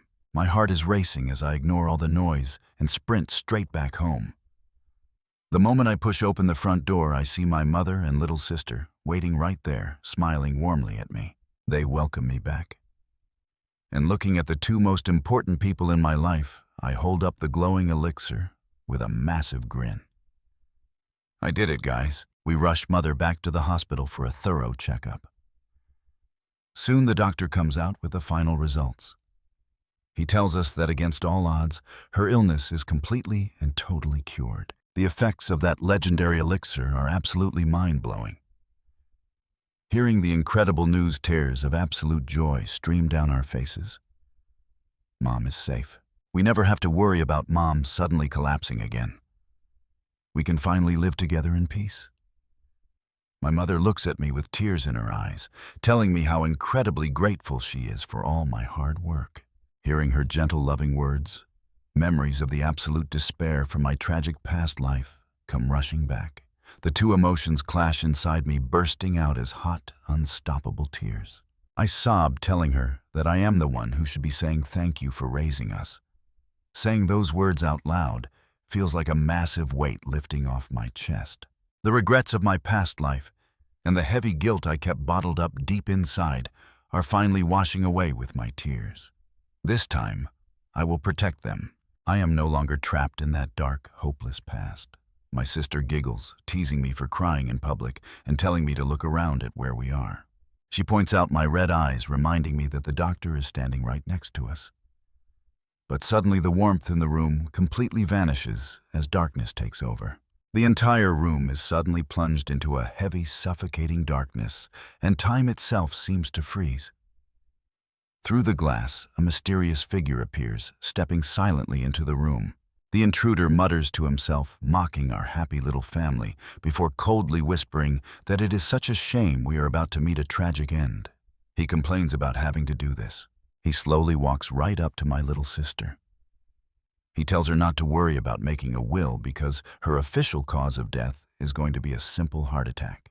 He raises his heavy fist, swinging it hard straight at her face. But in that absolute split second, I force my way right through his dark barrier, speed forward, and slam my greatsword up to block the blow. Now you and I both know nobody touches his family and gets away with it. I glare at the bastard, demanding to know what he wants with my sister. The man freezes in absolute shock. He gasps, wondering how I can even move. I bark back, ordering him to answer me first. Who is he and why is he attacking my family? Then I look at his face, and it hits me. All right, you and I are diving into a clash with the legendary hero. He is the top-ranked adventurer and humanity's savior. Hello there. Let me introduce myself.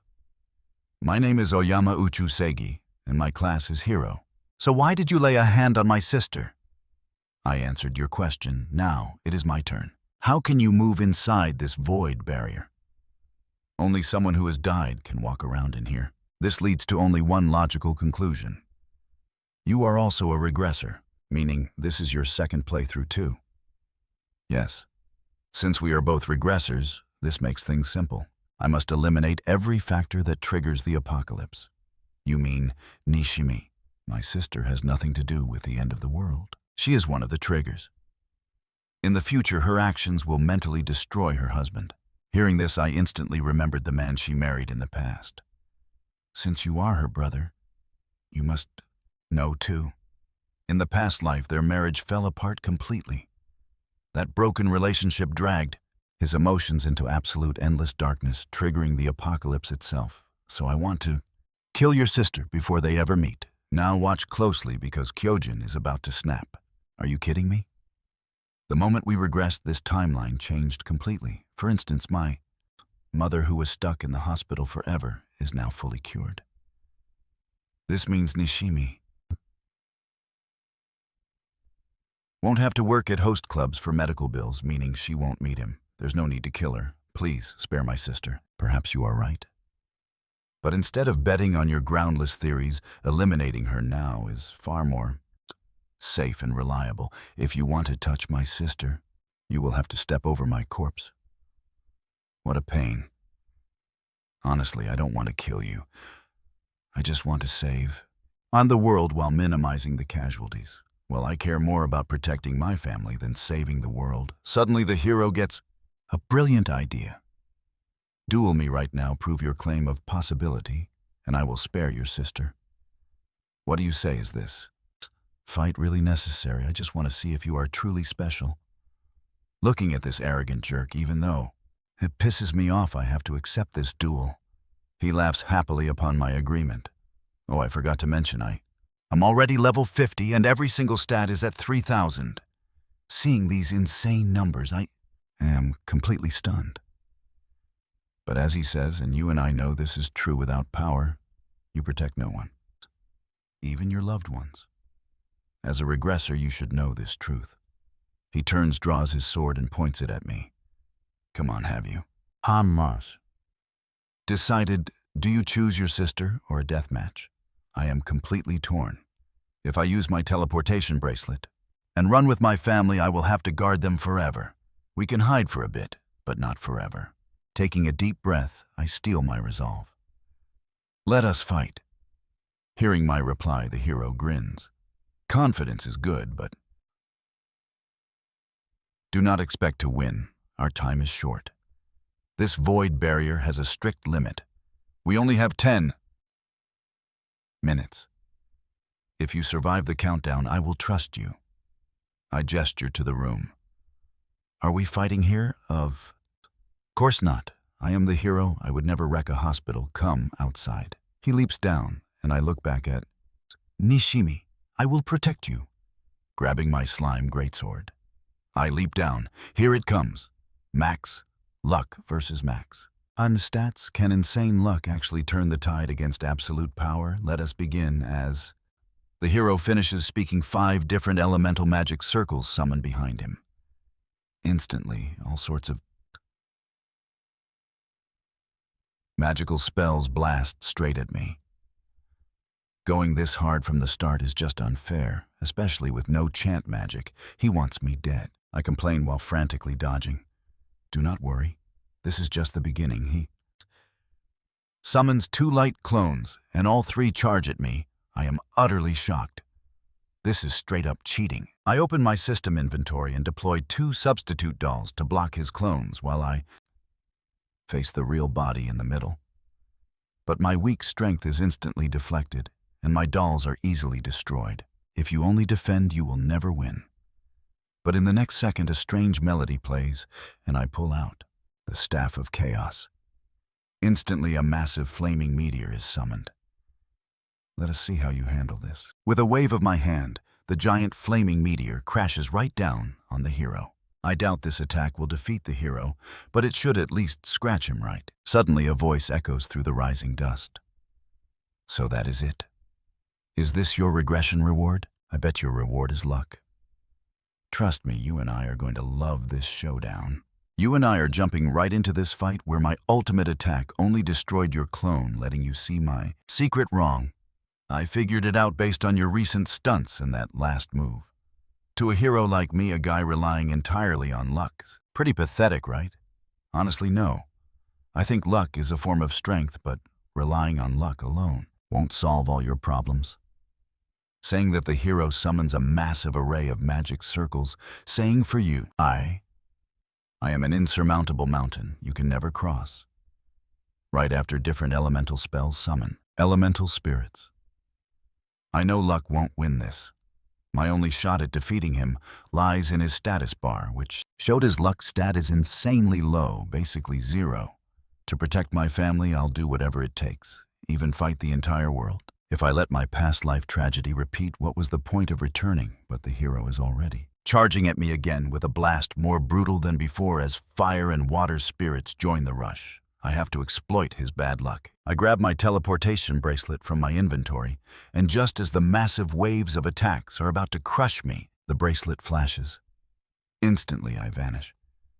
Meanwhile, the entire city is frozen solid because of... Now don't blink, because the hero stops time with his barrier, yet I teleport to the street, only for him to catch up instantly. To think you have that bracelet? But honestly, I prefer flying. Hearing that, I leap off a car roof right into the crowded street. Let's fight here. If you want to test me, I'll find out if you actually deserve to be called a real hero. A true hero wouldn't drag innocent bystanders into a fight, right? He sighs, realizing my trap, but agrees he must protect them. My duty is to protect everyone, and I will never hurt innocent people for a personal battle, even though this dense crowd blocks me from using massive spells. With a smug look, he snaps, his fingers making the spirits vanish and storing his legendary sword. But don't think you've won, because I've got other ways to crush you. Suddenly, dozens of golden flying swords materialize right behind him. I quickly store my greatsword and open my inventory, pulling out the silver slime, great shield. This beast should easily block those blades. Overhead, the hero waves his hand, unleashing the entire swarm of glowing swords straight at me.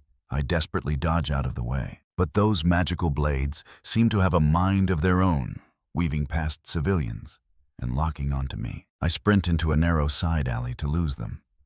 But one of the swords is already right on my tail. You and I both know this slime shield is strong, but the heavy impact of that sword deflecting is insane. The sheer force of the deflected blade leaves massive cracks on the wall before exploding with a deafening boom. As the stray blade shatters a nearby iron pipe, the hero slowly floats down, saying in our past life, human-disguised monsters multiplied rapidly.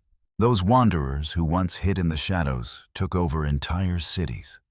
Then he casts breath magic, summoning massive spikes from the ground. I turn and run. Honestly, in my past life, I was just farming slimes in the dungeon and paid no attention, using the surface solely to restock food. I have no idea how humanity met its end. But the hero is already behind me. He catches up and sighs, what a pity, I thought, as fellow regression survivors. We could talk about the old days. He swings a heavy fist, charging straight at me. I instantly slide flat on the ground, slipping under a parked car. I've got nothing to say. I spent my past life in the mud. He smirks. Then you should enjoy the open sky. He stomps down, sending an incredibly massive shockwave straight through the car toward me. I raise my shield to block, but the explosive impact blasts me away. I struggle up, telling him I prefer living in dark, cramped places. He mocks me for having such a sad life, but honestly, his pity isn't going to change who I am. I grab a nearby skateboard and speed away. The hero sighs, asking if I'm really still running, claiming he's getting tired of this chase. He wants me to prove my worth, not play some childish game of cat and mouse in the middle of the city. He draws a massive glowing star in the air, creating solid beams of light that block my escape. I ditch the skateboard and leap back, but the hero's already closing in behind me, saying, "If this weak performance is all you've got, it's time to end this farce." Right then, I spot a massive utility pole, and a wild idea hits me. If you're going all out, then don't blame me for playing dirty. I sprint forward and deliver a devastating kick, snapping the concrete pole instantly. Get ready, my counterattack is starting. The heavy pole slowly collapses toward him. If he dodges, the falling concrete will crush the innocent civilians nearby. With no choice, he tanks the entire falling pole with his bare hands. As expected, a true hero can never let civilians get hurt. He casually tosses the pole aside. And that's where we leave it. Trust me, our clever main character just outsmarted a legend. You and I are starting right as the hero boasts, "I can easily handle this." But suddenly the power cable on the pole snaps, sending sparks flying everywhere. The show is just starting, and right now, a cable whips toward a leaking gas pipe. The crackling current instantly ignites the gas and boom, a massive explosion erupts right behind our heroic friend. Shocked, he spins around only to see a raging wall of fire consuming the street. He quickly summons the water spirit Undine to put it out, but even her water magic can't keep up with the growing inferno. Seeing him struggle, I can't help but mock him. "Hey, Mr. Hero, and your firefighting skills seem a bit lacking. Need some help?" Meanwhile, the fire spreads to the trees and cracks the concrete pavement. The intense heat shatters the road, and the ground right in the middle collapses into a giant sinkhole. 2 cars are about to plunge in. Panicking, the hero summons 2 more spirits to save them. To be safe, he even calls out 2 light clones and charges straight toward the pit. Luckily, they make it. With everyone working together, the citizens and cars are saved. That's when I stroll over.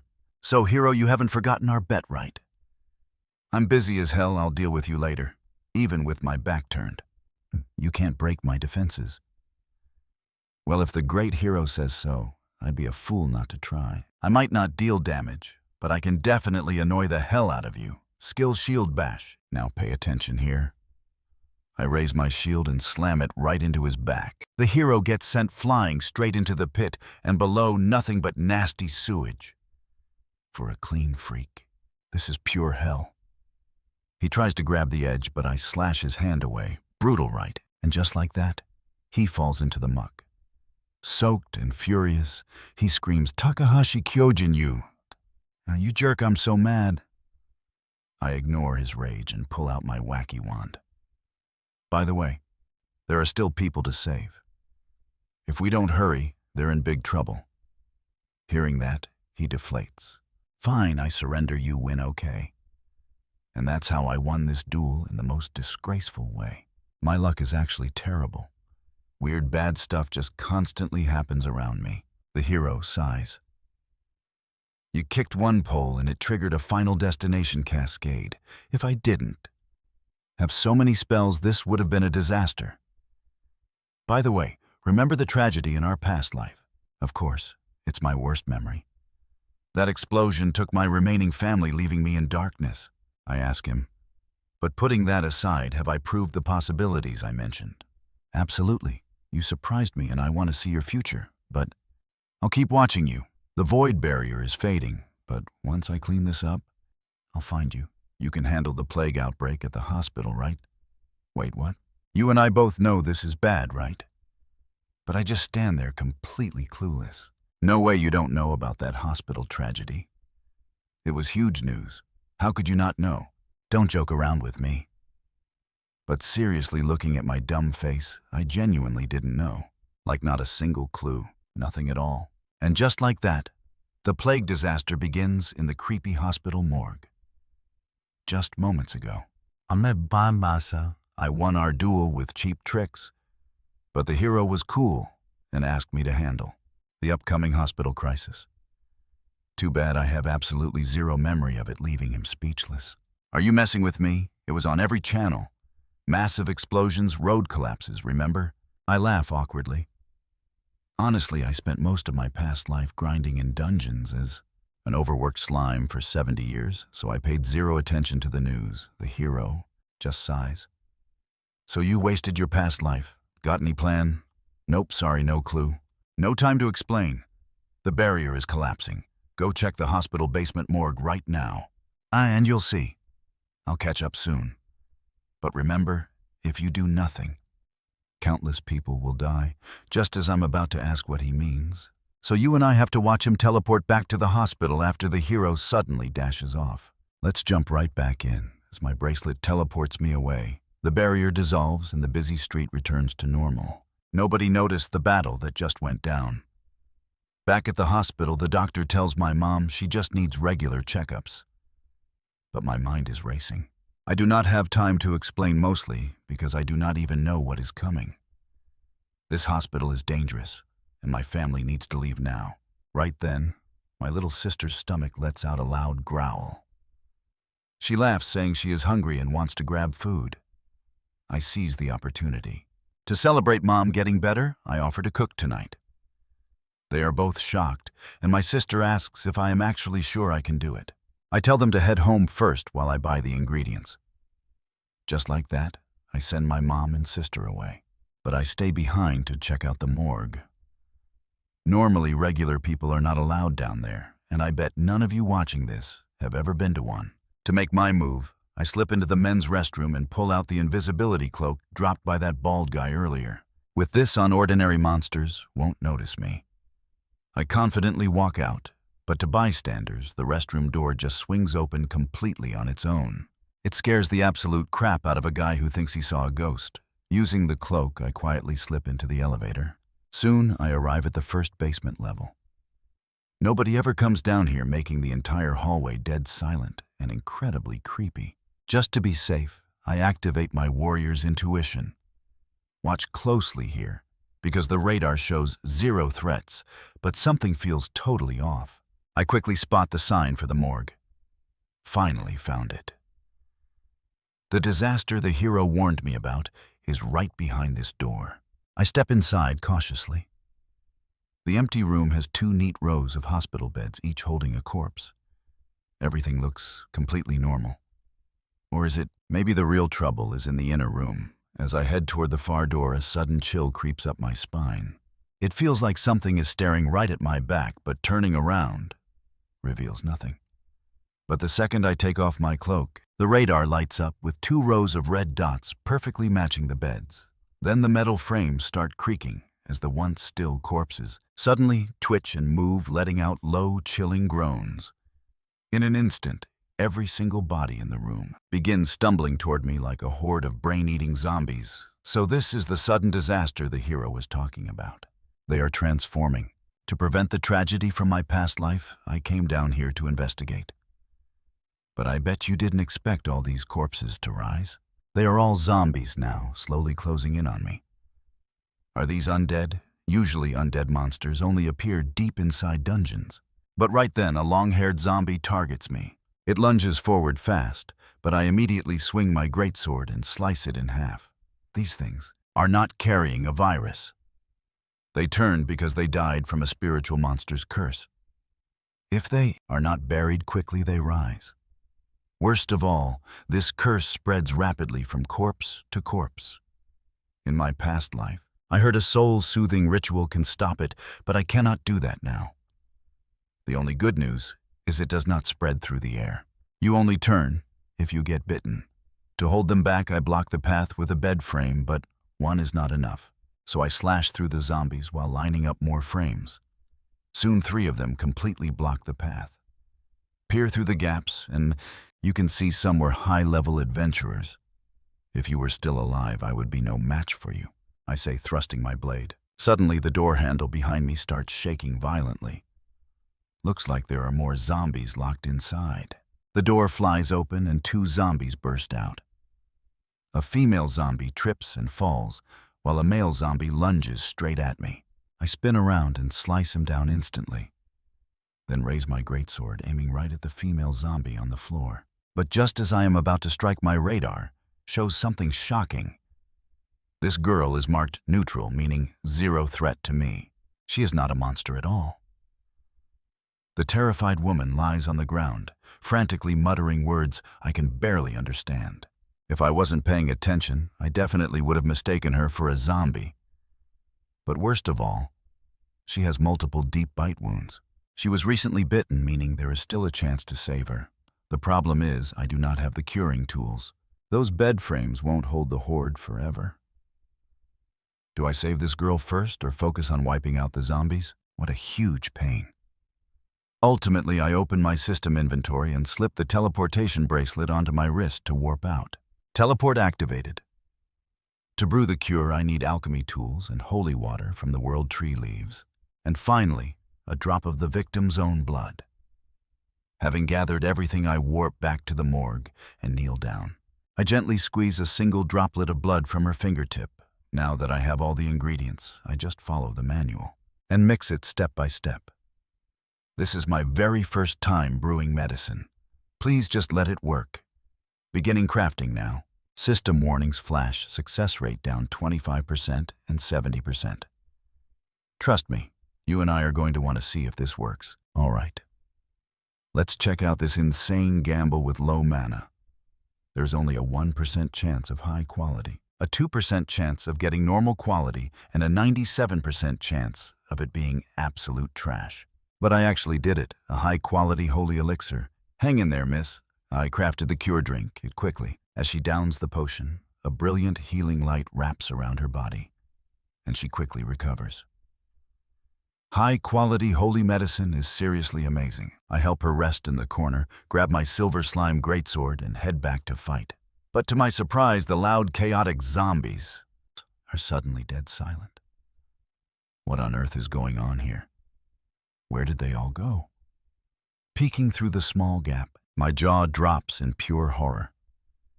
Those zombies are actually fusing together, their bodies twisting and mutating until finally they form an absolute colossus. A furious roar erupts, sending a shockwave that blows away my barricade. Whoa, this fused giant is way out of my league. If things get too dangerous, I'll just have to teleport out of here. Even though this thing is basically just a disgusting zombie, having multiple heads means it completely gets rid of the weakness of dying from a single headshot. Now pay attention here. Those zombies just fused into a massive, horrifying beast. I never expected to encounter a cursed evolution. That damn hero actually left me to handle this nightmare of a monster. Next time I see him, he is dead. Charging forward, I raise my sword. The beast whips two huge tentacles right at me, and I quickly bend my back to dodge the strike, then slice one of its heads clean off. Anyone who watches horror movies knows the weak spot is the brain. But this ugly thing has way too many heads. Another tentacle thrusts forward, and I quickly dodge too, the side chopping off another skull. This is definitely going to take some serious effort. So while hacking away at incoming tentacles, I keep slicing off its heads. Soon a pile of severed heads litters the floor. But just when victory seems guaranteed, the main head I sliced off begins rapidly regenerating. Oh no. Anadim! When it is fully restored, how am I supposed to fight this? The monster lashes out again, but its target is not me. It aims for the two dead bodies lying behind me, lifting them high up into the air, and swallowing them whole in one bite. Moments later, all those freshly severed heads grow right back, every single one of them. This massive guy is incredibly annoying. Look, you are already a zombie, so just rot quietly too. You and I both know the drill. I have to chop off those heads faster than they can regenerate, but right now, most of my skills are strictly single target. I do not have any area of effect spells. I could use my chaotic wand, but unleashing massive magic here will collapse the entire hospital. Do I really have to wait for the hero? That would feel like admitting defeat? To that jerk, but suddenly I watch in horror as the remaining zombies walk straight toward the giant fusion beast and start melting. Right into its massive body. Instantly, even more heads sprout from its flesh, along with brand new arms. Seeing this monster grow larger by the second, I cannot wait around. I have to put it down. If it keeps growing, the doctors and patients upstairs will be in grave danger. The beast strikes first, launching its massive body forward with relentless attacks that tear the morgue to pieces. I need to finish this fast, or I will lose my absolute chance of winning. But how I need a skill that can destroy all its heads at once without bringing the building down. On top of me. Just then I spot some scattered junk in the corner, and a brilliant plan hits. Me. Parrying its attack, I dive behind a broken bedboard. This alchemy furnace is a great tool. Suddenly, a tentacle whips over, nearly piercing straight through the wood. If I do not have the right item, I will just craft one. Luckily, the raw materials are right next to me. I quickly tear off the bed's metal frame to obtain 4 steel pipes. But then, the monster's tentacles slice the bedboard in half. Hey, do not be in such a rush, big guy. Give me a second. I store the broken pieces. To acquire an iron plate, then raise my silver slime shield. I need to buy some time. Multiple tentacles slash toward me. At lightning speed, I block and dodge while opening my alchemy manual. I want to craft high explosive black powder. The recipe requires charcoal sulfur and potassium nitrate. But I have absolutely none of that. I wanted to use my teleportation bracelet to buy some, but the charge is too low for a round trip. I blame that hero for making me waste my charges. Looks like I must hunt. For ingredients right here, I dodge more incoming attacks while searching the area and quickly spot some broken wooden boards. I grab one and toss it straight into my furnace. Charcoal production initiated. Successfully crafted high-quality charcoal. Now I just need sulfur and potassium nitrate. I have no idea where to find them, but I have modern civilizations. Our greatest tool, I quickly ask my phone's artificial intelligence. Trust me, you and I are about to extract everything we need right from simple matches. All right, let's jump right back into this insane situation. I rush over to the unconscious lady raid, her bag, grab a box of matches, and toss them right into my alchemy cauldron. I extract sulfur and potassium nitrate from the matches. Success. With all the necessary crafting materials finally gathered, I do not waste a single second. I dump everything into the furnace and successfully craft high-quality black powder. Next, I pull out those steel plates I collected earlier. Yes, a fresh batch of ammunition is ready.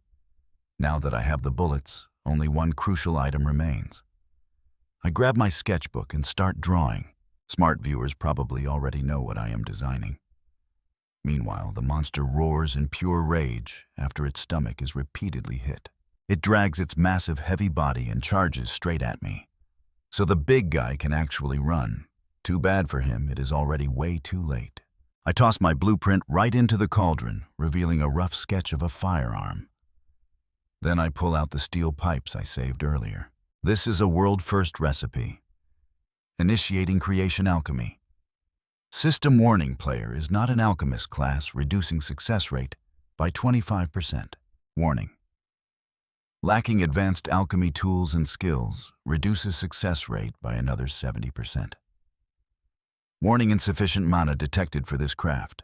If successful, there is a 0.01% chance of high quality and a 0.99% chance of normal quality. But watch closely against a 99% failure rate. I actually pull off a legendary craft. 2 powerful high-quality shotguns appear in my hands. The ammo auto-loads, and it is finally my turn to strike back.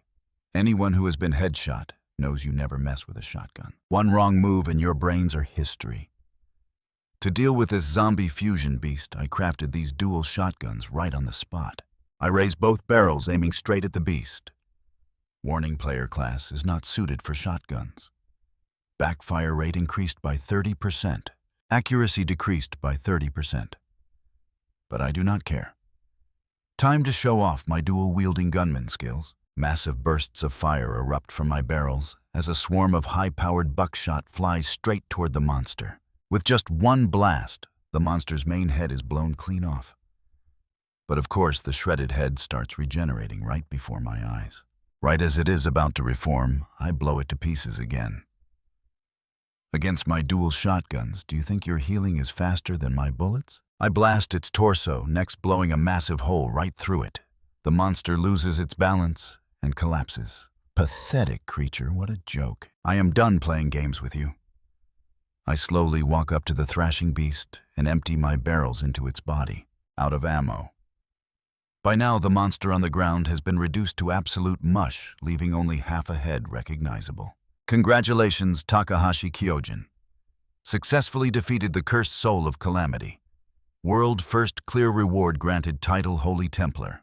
Damage to undead creatures increased by 30%.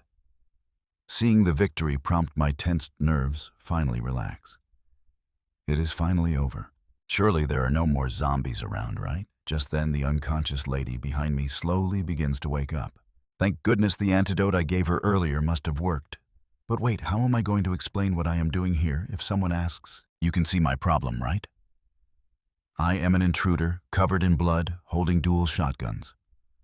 I definitely do not look like a good guy here. To avoid unnecessary trouble, I quickly store the shotguns back into my system inventory. Damn it, if they catch me, I am in big trouble. They might charge me with trespassing or, worse, illegal weapon possession. I need to throw on my invisibility cloak and get out of here fast. But just as I prepare to leave, footsteps echo outside the door. This cloak is not foolproof, and many high-level detection skills can bypass it easily. Plus, my teleportation bracelet is completely out of charge. Right then, the heavy morgue doors swing wide open. Armed guards step inside first. Right behind them, a whole squad of protectors, carrying a fancy palanquin, slowly enters the room. Sitting on top is a little girl completely absorbed in playing with her phone. No way it is the church. This is bad. Even with my invisibility cloak, they spot me instantly. Lady Naishumi, there is a suspicious man here. But the girl does not even look up. Still keeping her eyes glued to her screen, she casually asks her guards, "Is he an enemy of God?" When her guards cannot give a straight answer, the girl sighs in disappointment and casually tosses her phone aside. She steps down from the palanquin, muttering about how earthly treasures are just mere scraps from the treasury of heaven.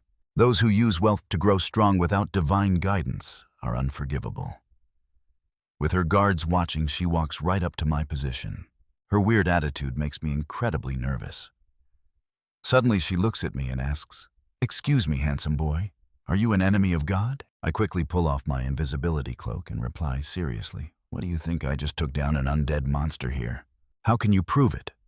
Besides, you do not look like hospital staff. Do you have an undead detection skill like mine, or something stronger?" Just as I am struggling to find an excuse, a familiar voice echoes from the doorway. "Do not worry, I sent him here to investigate." The speaker is none other than the hero. Everyone immediately bows to him, showing his immense status. "Sorry I got held up by some trouble. Sorry I was delayed by some business." "Ah, I see. Since he is an acquaintance of the hero, he definitely is not a suspicious character. Although I am still a bit confused about one thing. Why is this guy's karma value so incredibly low? Turns out she has the legendary eyes of good and evil. But you and I will have to wait and see what she discovers next. With these eyes, and I can see the good and evil in anyone. She's the youngest priest in the church. Is this some rare class skill? A special skill? I'm not that great. Definitely nowhere near the hero. By the way, is he joining this raid? You guessed it. And stick with me here. If he joins this raid, he's going to play a massive role in our victory. He'll free the temple from the demon's grip. Understood. Since the hero said so, I'll personally take him there. To be honest, I hate having my fate dictated by others. But I didn't really have a choice here. I was furious, but he just laughed it off as a joke before turning serious. "Don't reject me yet. Come over here." We walked over to a quiet corner. "Look, I need you to watch over that kid. You know about the job transition temple, right? It's a crucial place for adventurers. Undergoing the ritual there lets them upgrade their classes to unlock insane new powers. Even bad classes can change there, but in my past life, the raid failed and the temple's liberation was delayed. Because of that, adventurers got weaker while monsters got stronger. Now that we know your help is the key to our victory." That sounds great, but I'm incredibly busy myself. There are threats everywhere. But pay attention here with so many threats rising. Why did the hero decide to choose me of all people? My power isn't enough. Come on, you need to play nice with the church. Using their influence is essential for deep dungeon runs. He was right. To speedrun the deep floors, teaming up with the church was my best option. Plus, they monopolized all the top healers. They monopolized all the support mages who could heal. They even built camps deep in the dungeons, and with multiple teleportation stations for fast travel between floors. So I ultimately agreed to the hero's request. But first swear you'll never hurt my family again. Of course, I won't get in the way of useful talent. I'm counting on you. Fine, but first tell me everything about your past life. And just like that, I got the whole breakdown from him. While we talked, Naishumi was getting pretty impatient. "Are you two finished yet? It's time for us to hit the road." She cast a quick purification spell on me, instantly cleaning off all the dirt before jumping onto her carriage. "We're heading to the nearest church to test your skills." She grabbed a phone from an attendant. "Only if your combat power passes the minimum threshold will I let you join the raid. Meanwhile, the hero had quietly vanished. Good luck, Kyojin. I know you've got this. Man, what a pain. I just hope I make it home in time to cook. Now I know what you're thinking. An electric bike limited to 25 kilometers per hour is rare. But a genius child mage. Get ready. She brought me to the nearest cathedral. All right, are you ready? Your opponent today is one of my level 40 knights. He's just average. On cue, a heavily armored holy knight stepped forward, drawing his sword. He pointed his blade right at me. His level was high, but I could definitely handle him. The battle began instantly. We clashed. Meanwhile, Naishumi pulled out a bag of bread from somewhere, casually snacking while enjoying the show. After a few quick exchanges, I realized something. This guy was way weaker than I expected.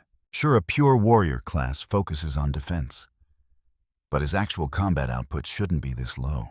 That's when Naishumi finished her snack and finally stepped in. By the grace of God, receive my holy blessing. She waved her staff and a vibrant red aura instantly wrapped around the knight. Suddenly I felt his combat power skyrocket. The tables turned instantly. Damn it, is this the insane strength of her support buffs? His attack and defense were both off the charts now. But right then I spotted a tiny flaw on his gauntlet. One critical screw was loose. I could use this. Swapping my greatsword for a shield, I pulled out a small piece of scrap metal. It was just a tiny shard from smelting. Right at that second, the knight leaped high into the air towards me. Skill sacred hammer. But I was already prepared, channeling all my magical energy directly into that metal shard. Using my skill kite, a flash of golden light streaked out, and the shard struck the armor's weak point, causing an explosion. With his armor cracked, I slammed him with a heavy shield bash, completely numbing his arm. The knight lost his balance and crashed hard. I drew my greatsword again, pointing it right at his neck. Looks like I win. Congratulations, you pass. Just like that, I earned her approval, and we set the time and place for the raid. I headed home and cooked a massive dinner. Only my plate ended up a bit burnt. Guess Big Bro's cooking isn't foolproof. Don't worry, Kyojin, it'll be better next time. Despite the burnt parts, my mom and sister happily ate to cheer me up. To keep them safe, I have to get stronger fast. The hero could change his mind any time, so I must surpass him. But before I can fix the temple, the church faces chaos. Trust me, you and I won't want to miss what happens next. Let's dive right into this mess. They are completely against letting adventurers join the holy punishment. Too dangerous. Hearing this debate again, Naishumi feels exhausted and wants zero part in their political drama. The head holy knight warns they already failed once. HQ is investigating, but righteous teams usually have better survival rates. Because of this, the church uses a hidden status panel to track karma, rating everyone's moral alignment. A paladin's power scales with this karma value. But the hero always warned that trusting this system blindly is extremely dangerous. But that claim triggers the captain. He snaps, asking if reckless adventurers are somehow more reliable than devoted believers. He points out some are ex-convicts. Sure, he makes a point, but she already promised them. She cannot break her word. The captain notes she does not actually have to fight alongside them. She promises to keep adventurers out of the temple battle. Satisfied, the holy knights kneel in gratitude. Soon the day arrives. Our main character waits, but nobody shows up to discuss plans. Instead, she texts that the plan will be revealed on site. Meanwhile, his previous achievements earn him a surprise. He is officially appointed leader of the adventurers. Entering the first floor to meet up, he notices a very chilly reception. Now pay attention here. His legendary 9,999 luck is about to face a massive test. He is now the captain, which is crazy for a rookie. He politely asks for their cooperation. Surprisingly, the seasoned adventurers do not object to having a low-level rookie lead them at all.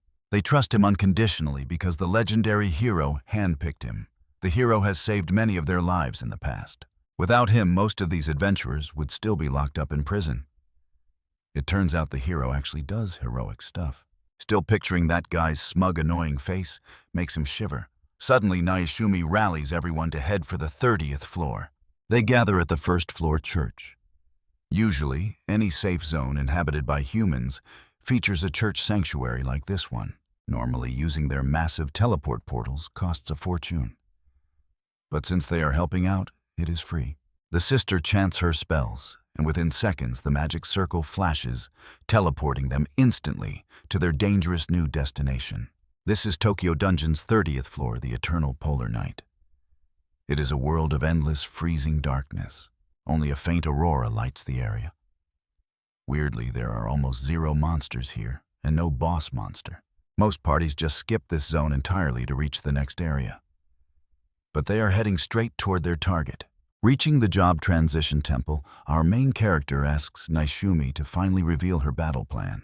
Pointing toward the ominous entrance, she declares that the Holy Knights will handle the monsters inside. The adventurers are told to just stand guard. Hearing this, he is left completely dumbfounded. He asks if they are being sidelined. That is when the arrogant Holy Knight captain steps in. He warns that entering the temple is far too dangerous for sinners with bad karma. Better to leave it to professionals. You and I both know this karma rating system is totally broken, just like the hero warned. It fails against fake saints. Hypocrites get perfect scores, allowing bad actors to abuse it. The church is starting to rot. What a massive headache. He immediately steps up to argue for his team's rights and secure their adventurer guild reputation. If the guild finds out they abandoned the mission halfway, their entire careers are over. They need to show actual results. The captain hands over a signed contract, claiming Naishumi is generous enough to count their mission as complete right now. They will still receive their full reward without lifting a single finger. If they are unhappy, leave, getting paid for doing absolutely nothing. How incredibly generous. He sees no point in arguing further. As hired help, their force is relatively weak anyway. While the knights celebrate, Naishumi keeps her head down, looking deeply conflicted. She quietly says goodbye and leads her knights inside. The rest of the adventurers are perfectly fine with this easy payout. They just want the quick gold, but our main character knows this raid is headed for total disaster. A crushing defeat here will only speed up the world's destruction. If gods exist, they need to save these arrogant fools. He stands there feeling lost, wondering what that crazy hero would do if he were standing in his shoes right now. The sacred temple statue suddenly twists into a terrifying, sinister grin as the young priestess steps past the threshold. The knights charge deep inside, completely leaving the adventurers behind, only to freeze in sheer horror at what they find. A massive crowd of diverse monsters is kneeling in worship before the dark statue. And they immediately spot the intruders. But wait, why aren't they attacking? Trust me, you and I are about to uncover a massive trap next. Let's dive right into this crazy battle, as Naishumi wonders why so many monster races are gathering. The Holy Knight charges forward, first shouting that a back-turned monster is just easy prey to destroy. But black energy begins drifting from their bodies, feeding directly into the eerie stone statue ahead. The statue opens its mouth, transforming into an evil god. Why is this happening to holy believers? Did someone break their vows? Suddenly, every single knight begins to suspect their own allies. One knight wonders if stealing minor company funds counts as a sin. Talk about a guilty conscience. Another hopes that accepting luxury gifts or having multiple divorces is still legally fine. They all pray they are not the sinner, assuming the real traitor must be someone else. Naishumi sighs in disappointment, realizing the hero was right about never trusting anyone based on appearances. Slamming her staff, she yells at them to focus. No matter who sinned, that is for later. The knights rally, shouting that they must trust in divine protection as they charge into battle. Naishumi casts high-tier buff magic from the rear, dramatically boosting the combat strength of her frontliners. But the monsters are fully prepared, launching fireballs backed by the evil god's dark blessing. Naishumi tells them to stand firm. They have conquered the 40th floor and cannot lose here. She unleashes powerful healing magic, instantly mending their wounds and reigniting the knight's fighting spirit. Now pay attention here, because the evil god statue starts to mutate once again. The dark energy cloaks the beasts, causing an explosive surge of strength that overwhelms the battlefield. The knights are ruthlessly beaten back, and pure terror begins to take hold of the cowards. They realize that the more adventurers this thing kills, the faster its dark divinity will rise. Exactly. Leveling up and unlocking broken skills is not a luxury reserved only for humans. Two demonic wolves pounce on a lone knight, tearing through his defenses in seconds. Another knight gets pinned by a massive orc. With no backup, he faces certain doom. Nayashumi is completely out of mana, and the surviving knights fall into deep despair. Their mounting terror feeds the evil god, causing its form to mutate into something even worse. Demon horns sprout from its head. The beast is literally feeding on their absolute panic. Nayashumi prepares to sacrifice herself, ready to unleash her absolute ultimate spell to clear a path. She vows to carve a bloody path unlike a sweet gift-wrapped melon. This is pure violence. Anyway, let us get right back to the action before things go completely south. The evil god keeps absorbing their raw panic, converting it straight into dark, divine energy. The monsters grow insanely strong, leaving the vanguard with absolutely no escape route. You and I both know what happens next. Their unbreakable faith completely shatters. The lead knights get instantly vaporized, leaving the rest shaking in absolute terror. They abandon their mages and sprint toward the exit like total cowards. Nayashumi screams at them to return, but panic has completely taken over their minds. They desperately claw at the locked temple doors as Nayashumi sinks into deep despair. She wonders where their faith went. Dying in vain like this is the absolute worst. Outside, the hired adventurers wait around, wondering if the raid party is actually doing okay. Our main character steps up, offering a personal request to help save the trapped party. The group hesitates, reminding him that the church explicitly ordered them to stay out. But the hero dispatched them for a reason, and they cannot ignore that duty. He explains that Nayashumi is being used and leaving her to die would be unforgivable. Inspired, the adventurers agree to repay the hero's trust and march toward the doors. Looking back, our lead is thrilled to see that not a single person backed out. He inspects the gate, telling everyone to get ready to breach the temple. And that's where we leave things with our hero preparing to charge into the chaos. All right, you and I are about to see a massive red dot pop up on the radar, showing a level of threat that is just way beyond my league. Sorry, but I am not gambling with my life today. With a threat like that, half of the adventurers panicked and decided to bail, leaving only a brave few of us behind. But we have to push forward no matter what. Don't sweat it. The more intense things get, the more you need to smile. Even if you're bluffing, if you can trick your own body into being brave, you win. Right as I'm getting touched by their speech, the doors burst open. Two holy knights come running out in a panic, but I kick them straight back inside. Sounds like they're having a rough time in there. Do you guys need some help from us adventurers? Seeing us show up, Naishumi's face completely lights up with hope. But that cowardly knight tries to save face, yelling that going in is just suicide and that we have no idea what we are getting into. He claims our presence will only make the evil god stronger. Yet when we walk into the shrine, the dark deity looks exactly the same. He screams that it's impossible and we must be cheating. Then he starts throwing dirt, calling one of us a thief and accusing another of selling her body. Hearing those disgusting insults, I snap. I tell him to shut his filthy mouth, calling them out for the hypocrites they are. If the gods only blessed perfect people who never made mistakes, there wouldn't be a single believer left on this earth. My words hit Naishumi like a lightning bolt. Yeah, there is no such thing as a perfect human. If there were, they would be a god. Everyone messes up, but we can always choose to start over. So grab your gear, everyone. Let's show these self-righteous hypocrites what real adventurers can do. Now pay attention here, because the massive showdown with the evil god is finally kicking off. I lead our squad right into the temple, leaving Naishumi completely shocked to see us. She gasps, wondering why we haven't fled. But right then, a demonic wolf leaps out, fangs bared aiming straight for her throat. I dash forward, swinging my blade to instantly slice the beast in half. No time for explanations, we need to focus on staying alive. I pull out the Wand of Chaos from my inventory, and a split second later, a massive storm of lightning rains down on the monster horde. But the blast barely scratches them. Naishumi uses the distraction to chug a high-grade health potion, healing her wounds instantly. These buffed-up beasts are easily at the level of the 40th floor, meaning ordinary spells won't even make a dent in them. So we have to fight them head-on. Naishumi casts her top-tier buffing spells, and in an instant our stats shoot through the roof. Two of our frontline warriors charge right at the nearest orc, while another teammate distracts the beast with a flurry of throwing daggers. Using perfect teamwork, the warriors strike high and low, simultaneously carving up the monster's defenses with brutal precision. They are dishing out massive damage, and honestly, I'm highly impressed. So this is the power of real teamwork. No wonder the hero picked them for this. Under normal conditions, we would have walked away with an easy victory. But with both the knights and our crew cut down to half strength, winning this fight is going to be an uphill battle. We need a plan fast.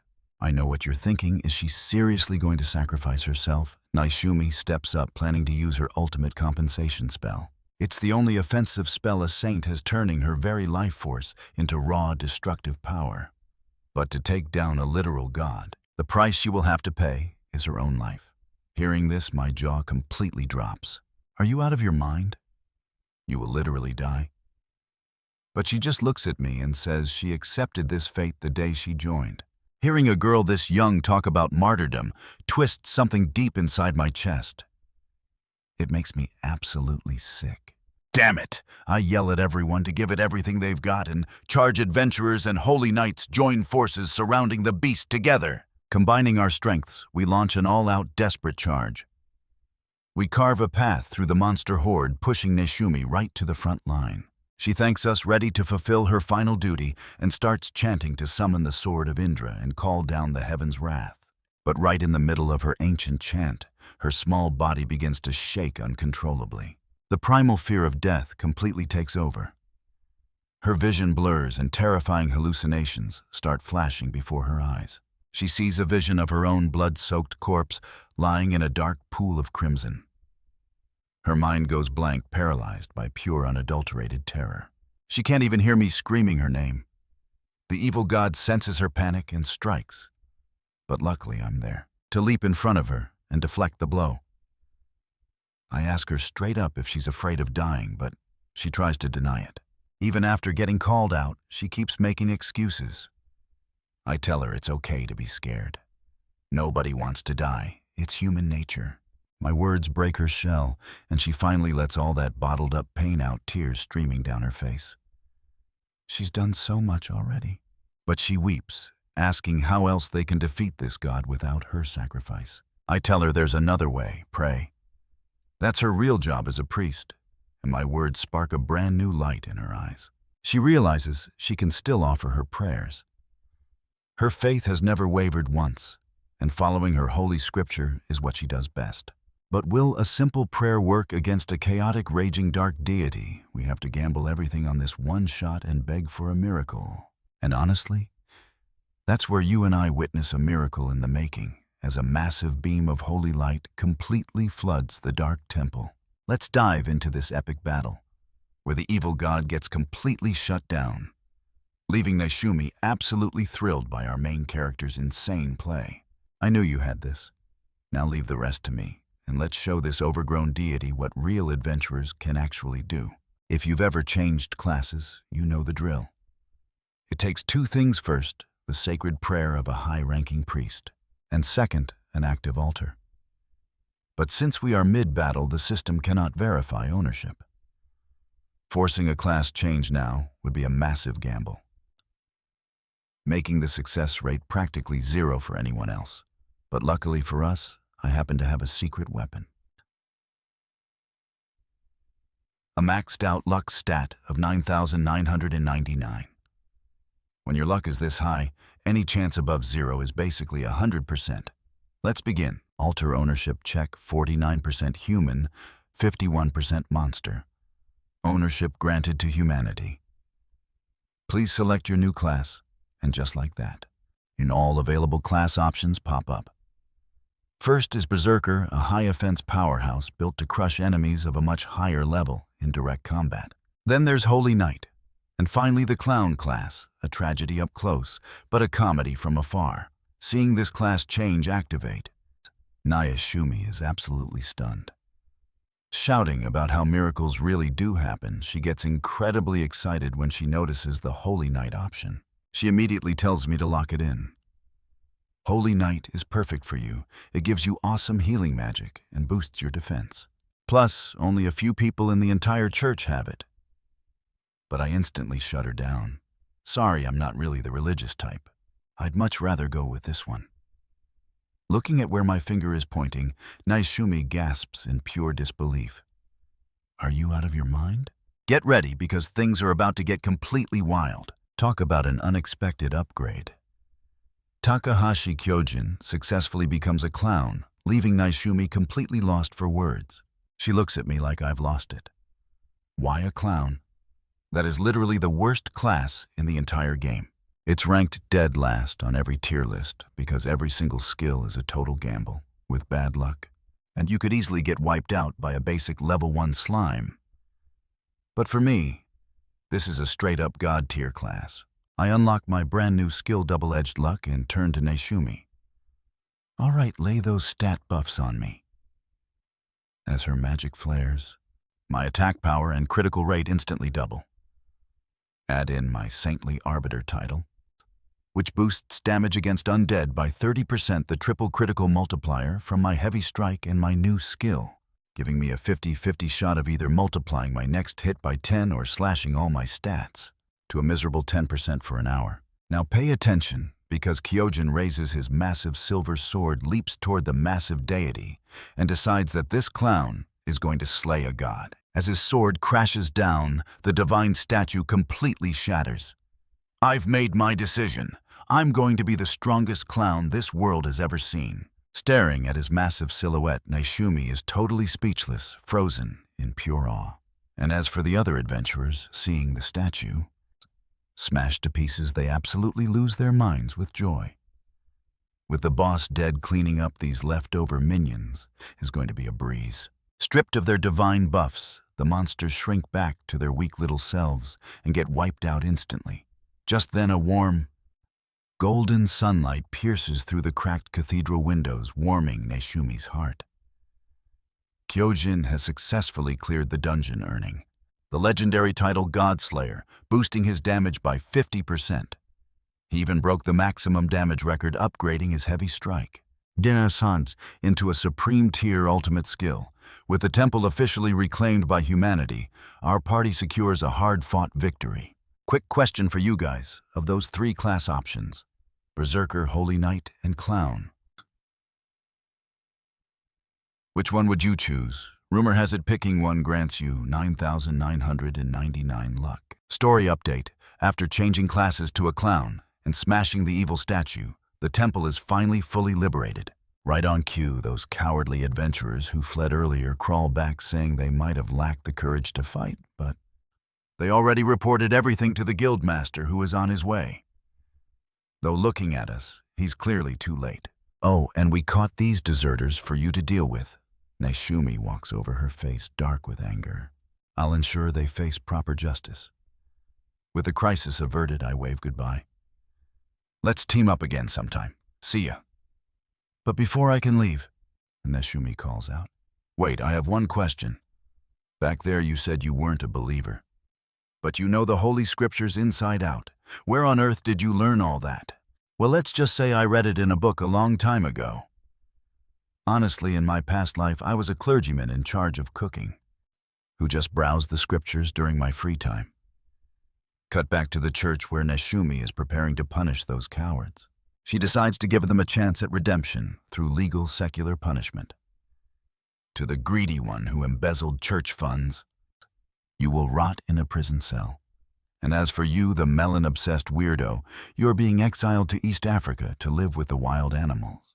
And for the last creep, we're removing his root of evil. Trust me, you and I are glad we aren't in his shoes. Let's jump right back in as Naishumi strips off her holy robes, taking responsibility. Even though everyone begs her to stay, she ultimately decides to resign. She says goodbye to everyone choosing to train in the mortal world. Meanwhile, back at my house, I was just relaxing and watching television when a sudden knock at the door completely shattered the peace. But when I opened it to see who was there, was completely shocked. Hey, handsome, do you believe in God? No, I only believe in myself. But just as I tried to slam the door, Naishumi suddenly slipped past me right into my living room. I do not have offensive magic, she says, but I have plenty of support spells. What a major headache. Did you really just use speed magic to break in? Fine, what do you want? I want to conquer the dungeon together. And your reason? Because I see the light of this world in you. I have no idea what she is talking about, but this is actually a golden opportunity. Honestly, running a dungeon solo has its absolute limits, and she is an incredibly powerful support class, so I accepted her offer. Before heading back to the dungeon, I used my recent earnings to buy my family. Now look at this. I bought my mom and sister a beautiful new house. With my family happy and settled, our real adventure is finally about to begin. Time to head to the dungeon. The hero has already reached level 70, widening the massive gap between us. But even so, I will never stop. I know that one day I will surpass him. Stepping into the teleportation portal, we instantly arrive on the 20th floor. Sorry to keep you waiting, guys. My old temple comrades are now officially my trusted teammates. With our incredible team coordination, our monster clearing speed is totally off the charts. And this is the true power of trust. I am going to grow stronger with them. And trust me, you and I will watch them reach the peak of this world.